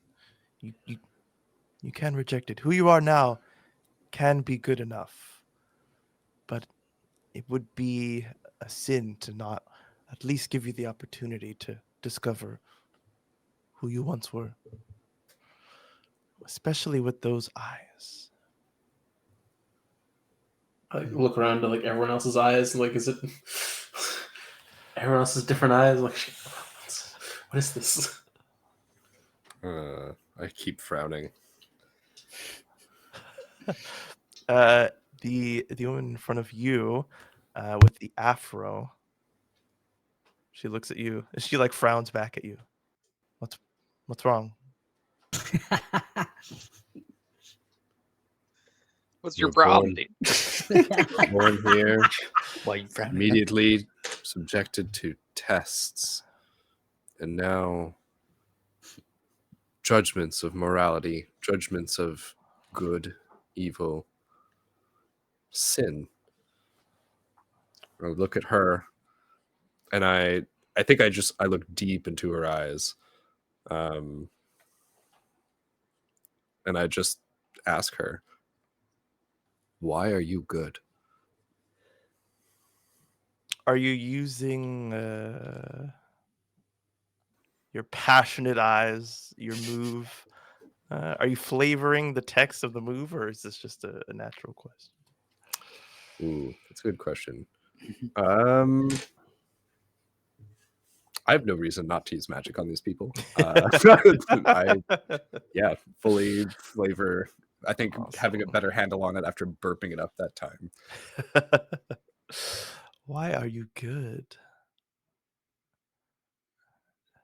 And unlike Shadim's character, she seems to answer you of her own volition, although, obviously influenced by this thing that it didn't burn, like you still feel that like heat rising within you, but it feels like you stoked those fires purposefully this time. And she says, well, that is all there is to be but good. Why wouldn't I be good? Bro, the world has been good to me, so I am good in return. You know that I'm gonna like bring this all the way back to Inuyasha. You know when he has like that anime effect of like of like the heartbeat. I think I feel that for a second, and I feel that injustice again, that burning. And I lean back away from her and keep observing what's happening, and I have a firm sense of there is more than just being good. She like Like she's leans, wrong. like you lean away, and she like leans into you with you. What are you doing? Do you want to go back in the water? I don't understand. You don't like it here. I need to know more. And the first woman, hey, come on, he's brand new. Give him a. Okay, all right. Cover yourself up properly and follow us. I think I'd repeat that back in her voice. Cover yourself up and follow us. Oh, Hey! God damn it. Pequeno will follow. Pequeno wishes to learn more about himself. Oh, Pequeno. Interesting. The little mouse woman Are- like finishes Are covering you you up. is Pequeno like you? Are you like Pequeno? She goes and like plucks one of the hairs out of your forehead. No, you're a little coarser than I am. She like pushes your chest, like just like shoves at you. But you know, a little playfully, not enough to push you to the ground. I think I like instinctively almost go to like push, but I like stop myself just before. No, Pequeno. I don't think so, but we're close enough. My name is Panya. Anya, Yes. thank you for this. And I think I'm just gonna like roll like the top half of all this material, so it's just like tightly like rolled around my waist. Mhm. So I only have like it like kind of looks like a tunic, but it's only the bottom half of the tunic. You know? It's just a skirt. Yeah, it's just a skirt basically, but with like a big like roll like around the waist. Yeah, you yeah. know? Orochimaru. Oh Um, shit. Just the rope. and she puts a furred arm on your furred back and starts to lead you towards the path, but at a slow pace. She says, "Sorry about them. We've been here for a little while, but we've never actually met anybody to come directly from the waters. We usually had been stationed elsewhere, and by the time they made it to us, they went through this whole process. They like to.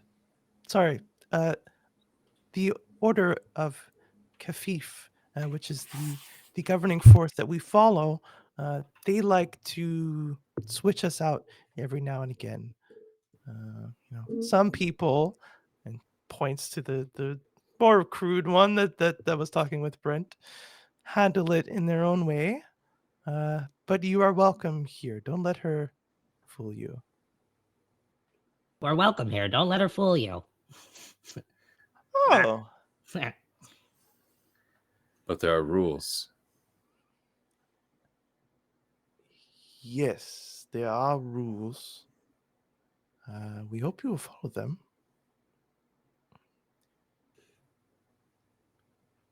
That is what is needed. How do I say this?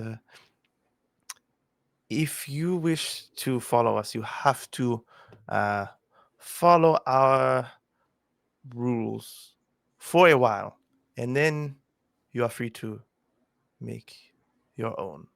But this will be much easier if for now we can all just agree. We will not harm each other. We will help you. We will feed you. We will give you a place to stay and to sleep. And in return, you will not harm us. And you will not go out past the tree line. Not everyone around here is as kind. Are we understood? You have Yes. Pequeno's cooperation. And she pounds her chest armor, and everybody else, the woman with the bangles, they kind of like pound them together, and all of the metal on their body starts to glow, and you are brought down this road by these kind of glowing women who light the way in front of you as the sun finally sets. Can I do that too? No, that doesn't work. How do you do that? Interesting that you ask. How genuine is your attempt to draw some sort of energy from your body? I Like, don't kind of know like what I'm mocking doing you? currently. Like I see them do this, and I'm like, can I do this? Okay. Is this like something that like anyone can do? I haven't seen anyone else really do much. I'm not sure if I caught what Brent's character did with Mhm. his like burp, but like I don't know what my capabilities are. I don't know what like people can normally do. So I'm literally just trying to see like they did this tap and they started glowing. Can I do this? Is there something that like is just innate in physiology that lets us do this? I Wonderful. think I'd genuinely try something to see if it's actually just this or if it's something more. Go ahead and roll 2d6. 2d6. You draw upon your charismatic nature. And so you'll be adding +2 to this roll because your charisma is a 16. 16, you say? Yes. All right, let me note that quickly. So with a +2, that would be a 10. You draw in front of you this light that follows you. It is not effortless, but you feel you've given into this desire the proper amount of will, and you see like the movements of your hand like started a little glow, and then as they made contact, this light comes out from you. So it is something everyone can do. Yeah, noticing this, a little smile tweaks the corner of my lip. Interesting. Basilar, this is my way of giving you the move called Arcane Arts. When you weave a performance into a basic spell, you choose an ally and an effect, and you could do different things. And then you roll plus charisma, and then depending on what you roll, depends on what happens. But in this moment of you like realizing that you have way of weaving, your words or your movements into magic, I will just give you this basic spell of a light that follows you. All right.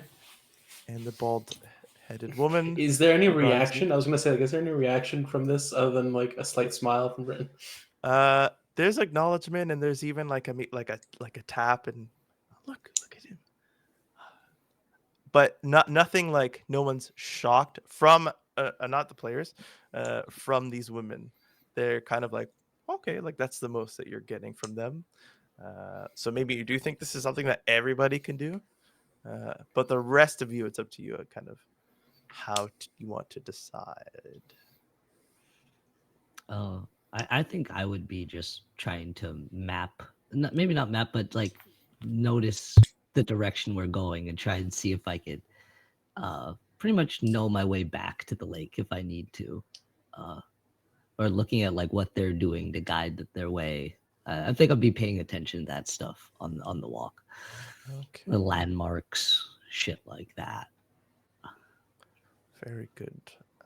You take pretty good track of it. Not everything's really well lit, but there's enough around you where you can get a sense of it in the future if you ever do return here. During this walk, I want to give a couple characters opportunities of them their own to look into themselves. It's a little bit of a walk, and it isn't in like a comfortable silence, out of kind of respect for the fact that if they were to ask you questions, you probably wouldn't have the answers, and you probably have too many questions for them to answer on this walk, and so there is this silence, and I want to maybe look at.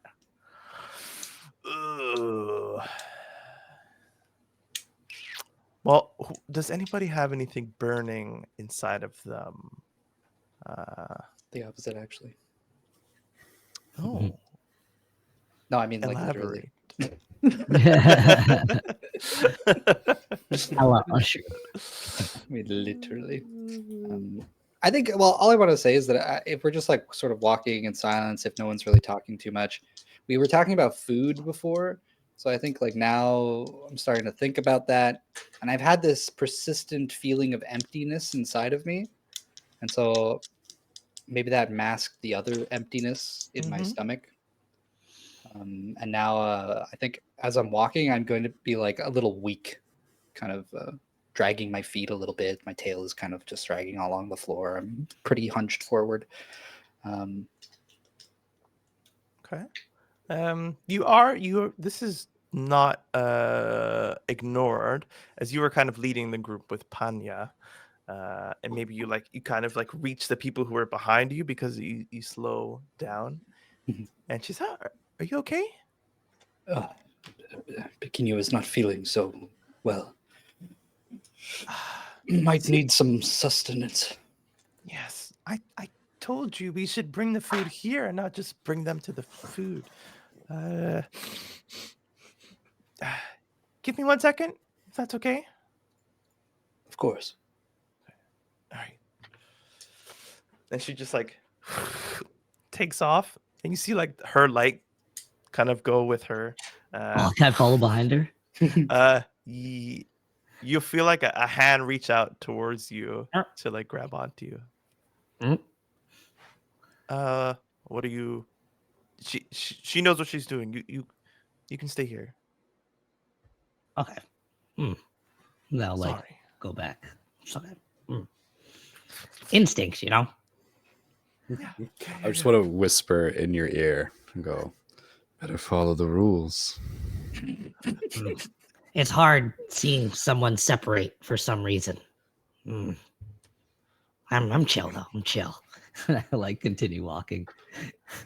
The other girl gets in your face, Brent. What are you whispering about? Is that one of the rules we must follow? We cannot whisper? Yeah, it is. Oh, okay. It's everyone's whisper. The little mouse scurries up a tree, and you hear like.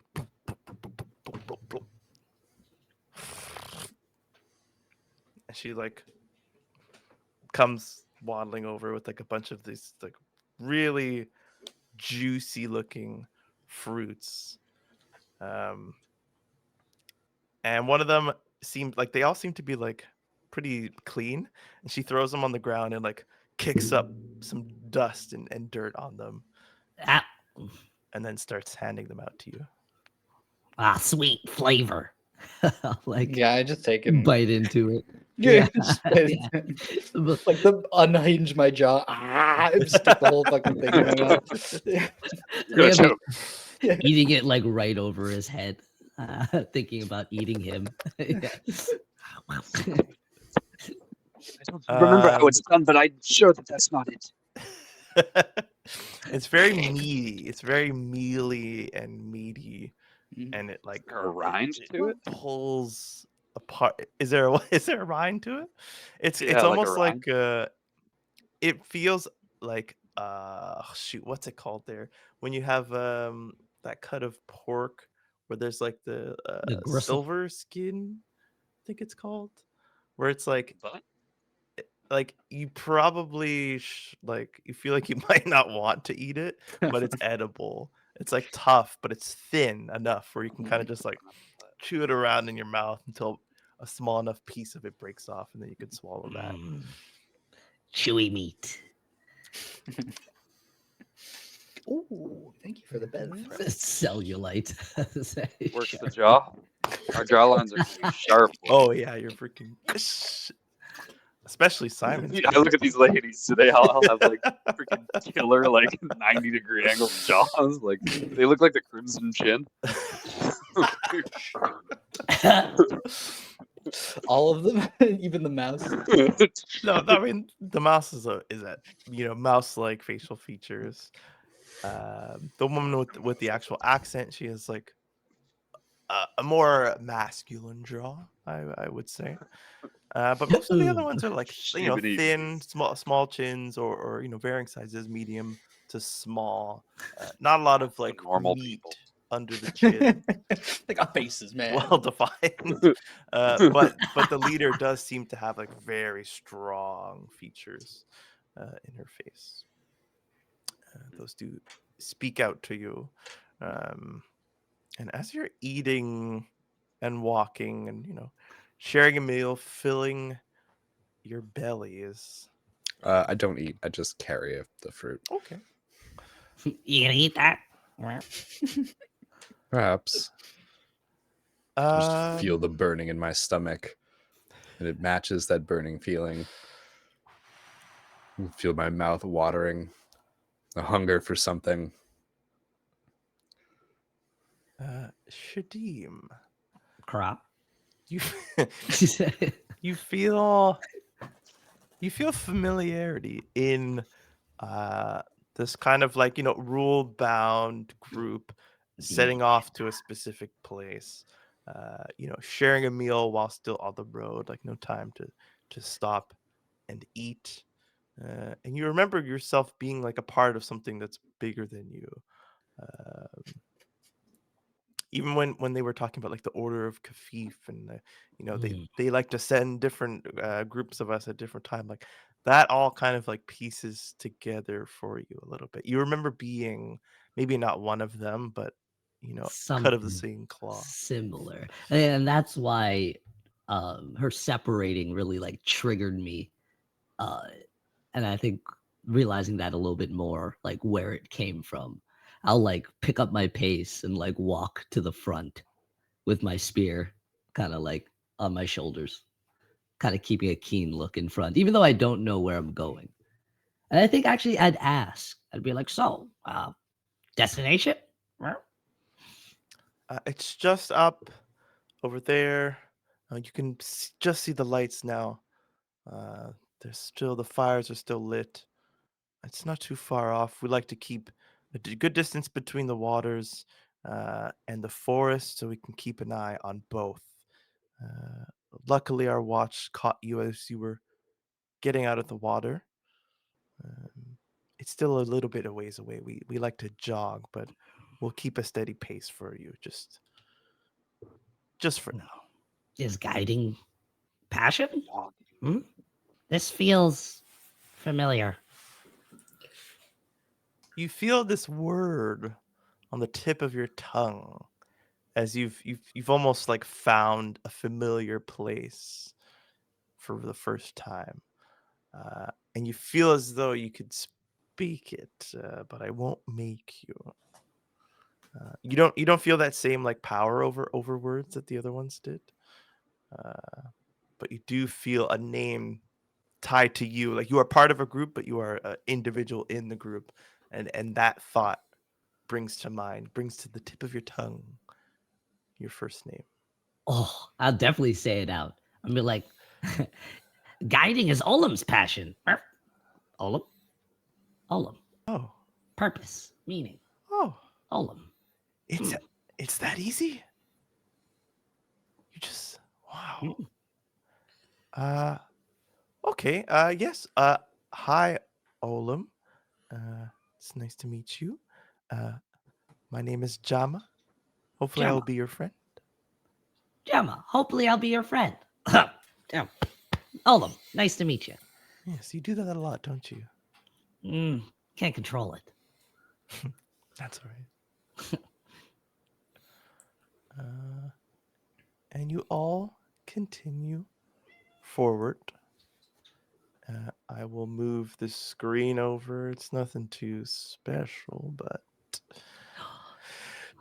That's how you know it's gonna be special. no, it's really not. It can be worse than my drawing of Tom. What do you mean? My drawing, not Anna's. I liked it. Oh yeah, I put it with the on X. my- With the X. Oh, yeah. I Schmoopsy. put it up on my Schmoopsy. fridge. I printed one out and I put it up on my fridge. That's an honor.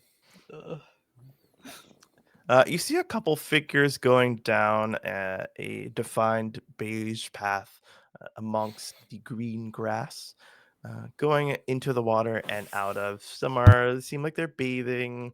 Some seem like they're collecting water or collecting sand or dirt. They're just like collecting and bringing back, while others seem to be depositing some things inside of the water and coming back empty-handed. Uh, Shapes of all different sizes, children, bent over elderly folks, regular medium sized humanoid creatures. And they all seemed, to be familiar. There's a joyousness to their movements. There's even like a little girl that kind of like waves and then catches up with the older person that's in front of her. But they stop you just before you get too close. And specifically, Panya kind of stops in front and helps turn you around, picking you. And she says, this is where we live. But I know it's your first night. We do have, we can set up a camp for you outside if you'd rather that. And she like kind of looks towards you, Brent. It says like whatever you're most comfortable with, we can accommodate for. If you'd rather be inside, you're more than welcome. But you're not forced to join us. She looks towards me particularly. Yeah. I think I'd like to go inside, so I'd probably I'll follow the customs and what it is you said before us, as discussed, as agreed. Okay. Are the rest of you okay with that? You are all individuals. I know you've likely formed some sort of bond together by now, but if you'd rather sleep in the trees, you're more than welcome to. And she looks at you. You did say your name, right? Me? Shadim? Yeah. All of Sorry. them? Yeah, I Yeah. said Okay. it. Yeah. She looks at me. I think I'll look behind me. What? If you feel more at home outside. More at home outside. That rings true. Yeah. Yeah. Yeah. Tree. Okay. Well, we'll just have somebody stationed near you just in case. Just there are some dangers out here, but there shouldn't be anything to worry about. I have a feeling I have a friend out here. Okay. Then the rest of you follow me. I'll take care of them. You guys can. Yeah. Okay. And the rest of them kind of disperse. The woman who was with you, Brent, kind of like gives you the up and down, and then moves off. She's spicy. I like her. Yeah, I take note of where she specifically goes. She seems to Relax.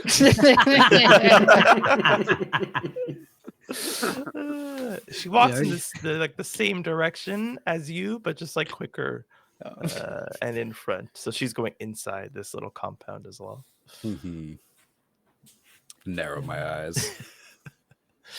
You are brought inside of this. It's cozy. It definitely doesn't feel like a permanent residence for anybody. There are a bunch of tents set up. There are rugs laid out on the floor. Things are stored in these like barrels and vases that are kind of like just bunched together in different corners. And people are going in and out, picking some up, putting some back down. There is music being played. There's like a little drum beat. And there's like children dancing, and there's people cooking at fires near their own camps. You are inside, like you are walled in, but there's no roof. You have just like open air, unless you are inside one of these tents. And from the outside, you saw that the compound was maybe, let's say, this long, but from the inside, it seems that you are walled in this much. And so it seems like there's like a little sectioned off area of the compound. And indeed, after keeping an eye, Brent, you see all of these women, including the one you're keeping an eye on, kind of like slip. They look like they almost like slip in between like a crack or something, and they end up on the other side of that wall. But everybody else here is, they're going about their own business, not giving you too much mind. Most of the children, most likely, are peeking out from behind their moms and, staring at you for a little too long, especially you, Bernier, looking up at you, whispering. And Panya leads you past all of them to like the back of the compound. And has a few tents set up for you. There are 3 free tents, and then there's bed rolls outside near the fire and stuff like that. and she says, would you like me to prepare you guys anything more than what you already had on the road? Or are you feeling sustained? Just to get an idea, we're inside a structure and there's fires inside the structure? Mhm. Okay. But there's no like the smoke can go up into the air because there's no roof. You're just kind of like walled in. Okay, so it's literally just like Air a wall section, no roof at all. No. So we're not really inside. We're just. But in it the- feels like you're inside. Okay. It definitely feels like you're inside. Like the temperature changes when you cross the threshold to Yeah. be more comfortable to Mm. us specifically and things like that. The air seems different. Sorry. Yeah, you guys are hungry or? Is- Thinking you could eat more. Is everyone here for the same purpose? You said you were here to guide the people from the lake. But Yes. Is everyone? This seems like a lot of people for that. Well, these are our families. We are stationed out here as a group, but we move as a unit, as a family unit. So we bring all of our families here, and they're taken care of as well. They're just here to keep us company and share with us these moments that we have together here and explore the lands and be close to the waters. But they are not in charge of you in the same way that we are.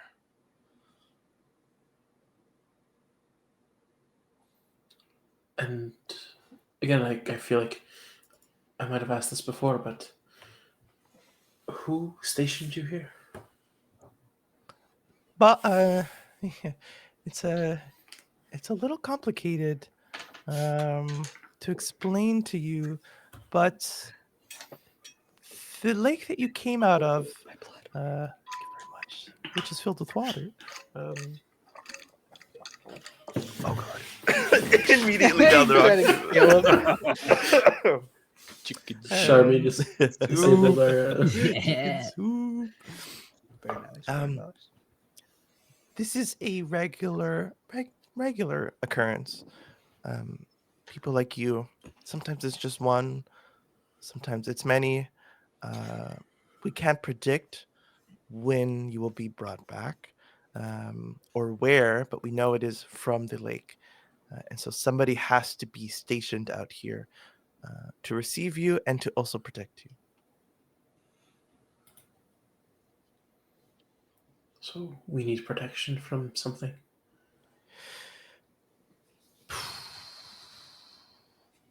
Let me see if there's an appropriate role. You see, she doesn't necessarily want to answer you fully truthfully right away. Okay. I use just the blurt out. squeeze truth skills. I just kind of blurt out from ourselves. Ah, yes, quite indeed. You'd be surprised how many people, come out and do things that are quite harmful to them because they don't know where they are and they feel scared and they feel alone. And that's a dangerous situation for anybody to be in when they're not in their right mind. So, yes, we are here to protect you from yourselves. Simon, you do, or Olam, you wait, hold on. Bazala. That's not Olam. Balthazar. Balthazar. Too special. Basala. You do clock that, like, she was kind of just given an out from the full answer. Okay. You can push if you want, but I'll clock it and then wait. yes. So we were sent here, and you are home, all of you. I know some of you, and like she looks at you, Bernier, may have called this home earlier than others, but you are all home now, nonetheless. You were chosen to be brought back from King Ibere, and we do not question his judgment, and we welcome you with open arms. to the Ashlands. Sorry, from who? King Iberi, the one who brought magic to our land. King Iber. Do Does the we name meet this person? spark anything? Ooh, good question. Maybe you have one of those Inuyasha moments. King Iberi, this larger than life figure, perhaps the one from your memories, perhaps not, but he fits the bill a little bit. From like that feeling of like this presence that like had eyes on you and maybe has eyes on you. Beauty. Beauty. So, are we gonna meet this king or? No, he's more like a god, I would think. Oh, and your order follows him. Yes, he leaves many signs as to how we should act, and it is up to not us. That's not really my job to discern what they mean, but it is my duty to follow what we believe them to mean. Sorry, we should be handling your questions about yourself first. This is my first time talking to someone who's not really from here, so I'm a little excited. But let me get that food started for you. Could you? And she like looks up at you, Bernier. Could you possibly Yes. help me with your big, strong figure to bring some stuff back? Kind of notice for the first time how much larger I am than anybody else, and I go, I suppose I can. And Okay. yeah, I get up and I walk with her. You sure it's for the first time that you notice you're larger after you look down at the Ravenite? Yes, I'm sure. You didn't notice that time. No. You are left without Bernier, without any of these women who had brought you here, but with a fire and some ingredients sat out. She was going to get some more, but one of you kind of gets like an itch, like to start sniffing around at these ingredients that are laid out and getting your hands on them. You don't necessarily have to, but you kind of get that feeling too. And I would say, oh goodness, and one of you has the exact opposite feeling. Mm. Basilar, What? you feel yourself intrigued by the different smells and senses and seeming textures that you feel you've never got your hands on, but also like something about it, it's like calling to you and picking you're just like you have no it like picking you just like Yeah. like no interest in any of the I'm like looking towards the ingredients, but I'm looking right past them and just straight into the fire.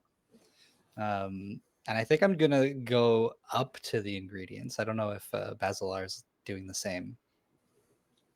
Oh yeah, no, I'm like actually like going and like You're, touching like, right them up and there? like Yeah. smelling, taking like a little bite to see like what it actually is, what it tastes like. I see you take a bite out of something, and I kind of like mimic. I grab the same thing, but instead of taking a bite out of it, I just like stick it into the fire. Does that changes the taste, of course. So I'm going to have to try that later. And as the night progresses on,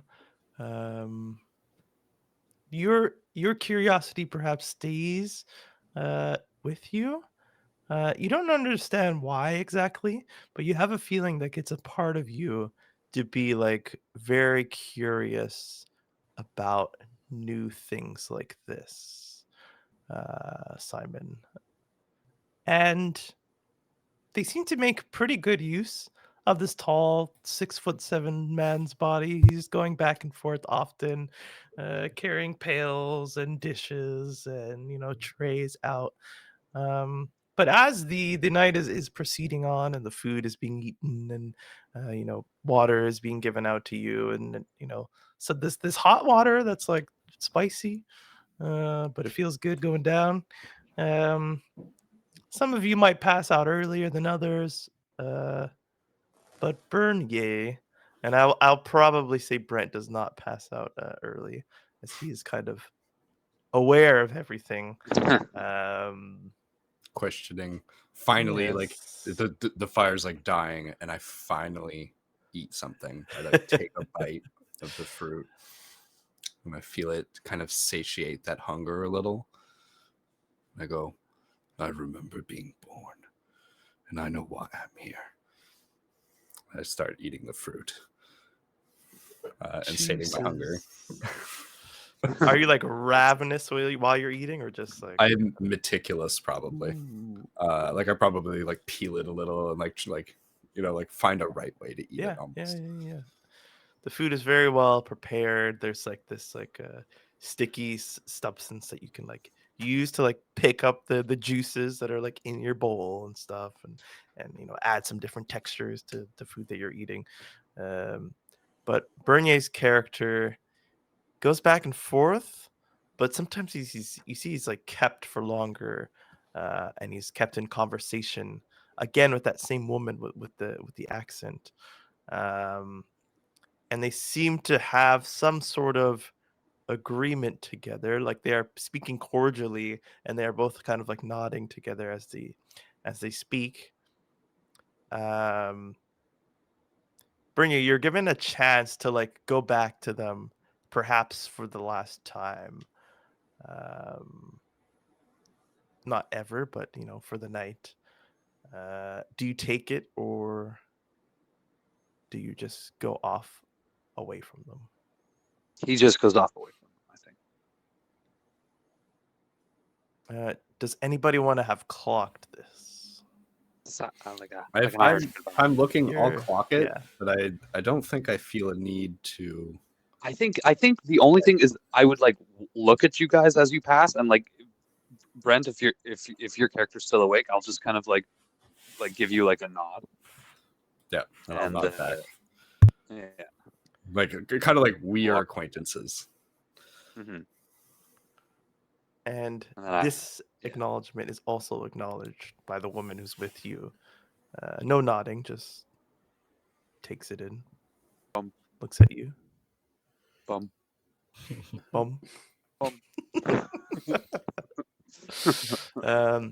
Puts a hand on your shoulder, in like a gentle way, and pushes herself like through the wall and brings you with her.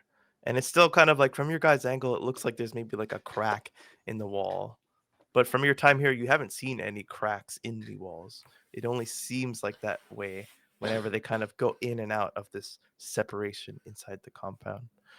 And he does not come out for the rest of the night. The fires die down from all the different camps, and the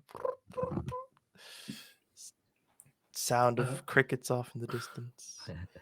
Just wanna, I think after having like seen like the different foods and everything, I would likely start like just walking around and like listening in, watching the people that are here, just kind of like just take in the sights and the sounds of this like new environment.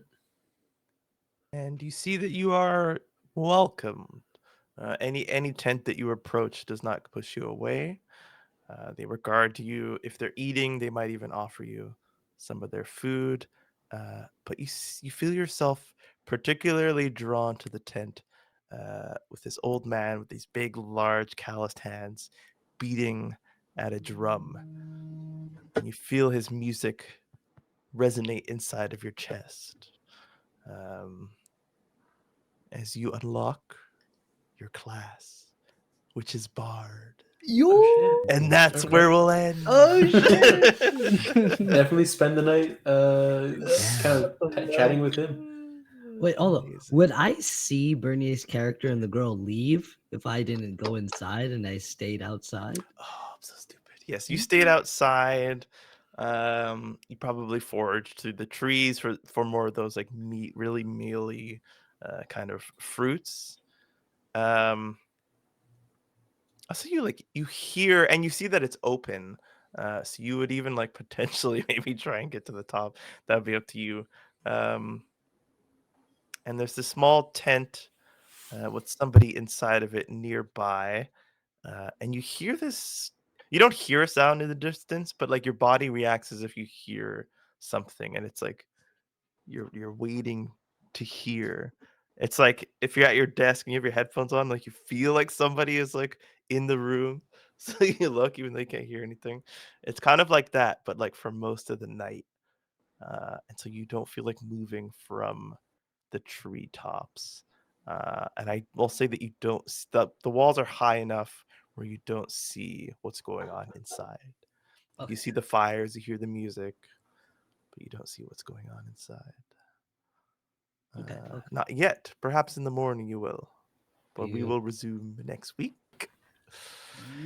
Thank you, everybody, for playing, watching, chatting. Next I can't session. believe it's already over. Hell yeah, You dude. can unclench a little bit. So you can Good first fucking session in That was the book. great. Thank you, Bernier, for joining us.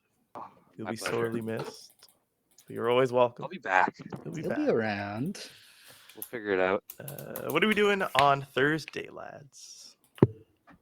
We doing the this is the chittering symbol. It's a chittering Chittering sign. woods. Right. Well, until then, you can catch us on Twitter, Instagram, Facebook, Blue Sky, Mastodon, I think is one of them now. I probably have it. What? TikTok, YouTube, where we will have the latest Chittering Woods episode up for you to watch. Other than that, I have been your hopefully lovely DM. These are my Absolutely definitely lovely. lovely players. Oh, you're too kind. We are. Got me all bent. Hexagon. And we are Hexagon. See you on Next Thursday. You're at time. Master. Good night, guys. Ciao.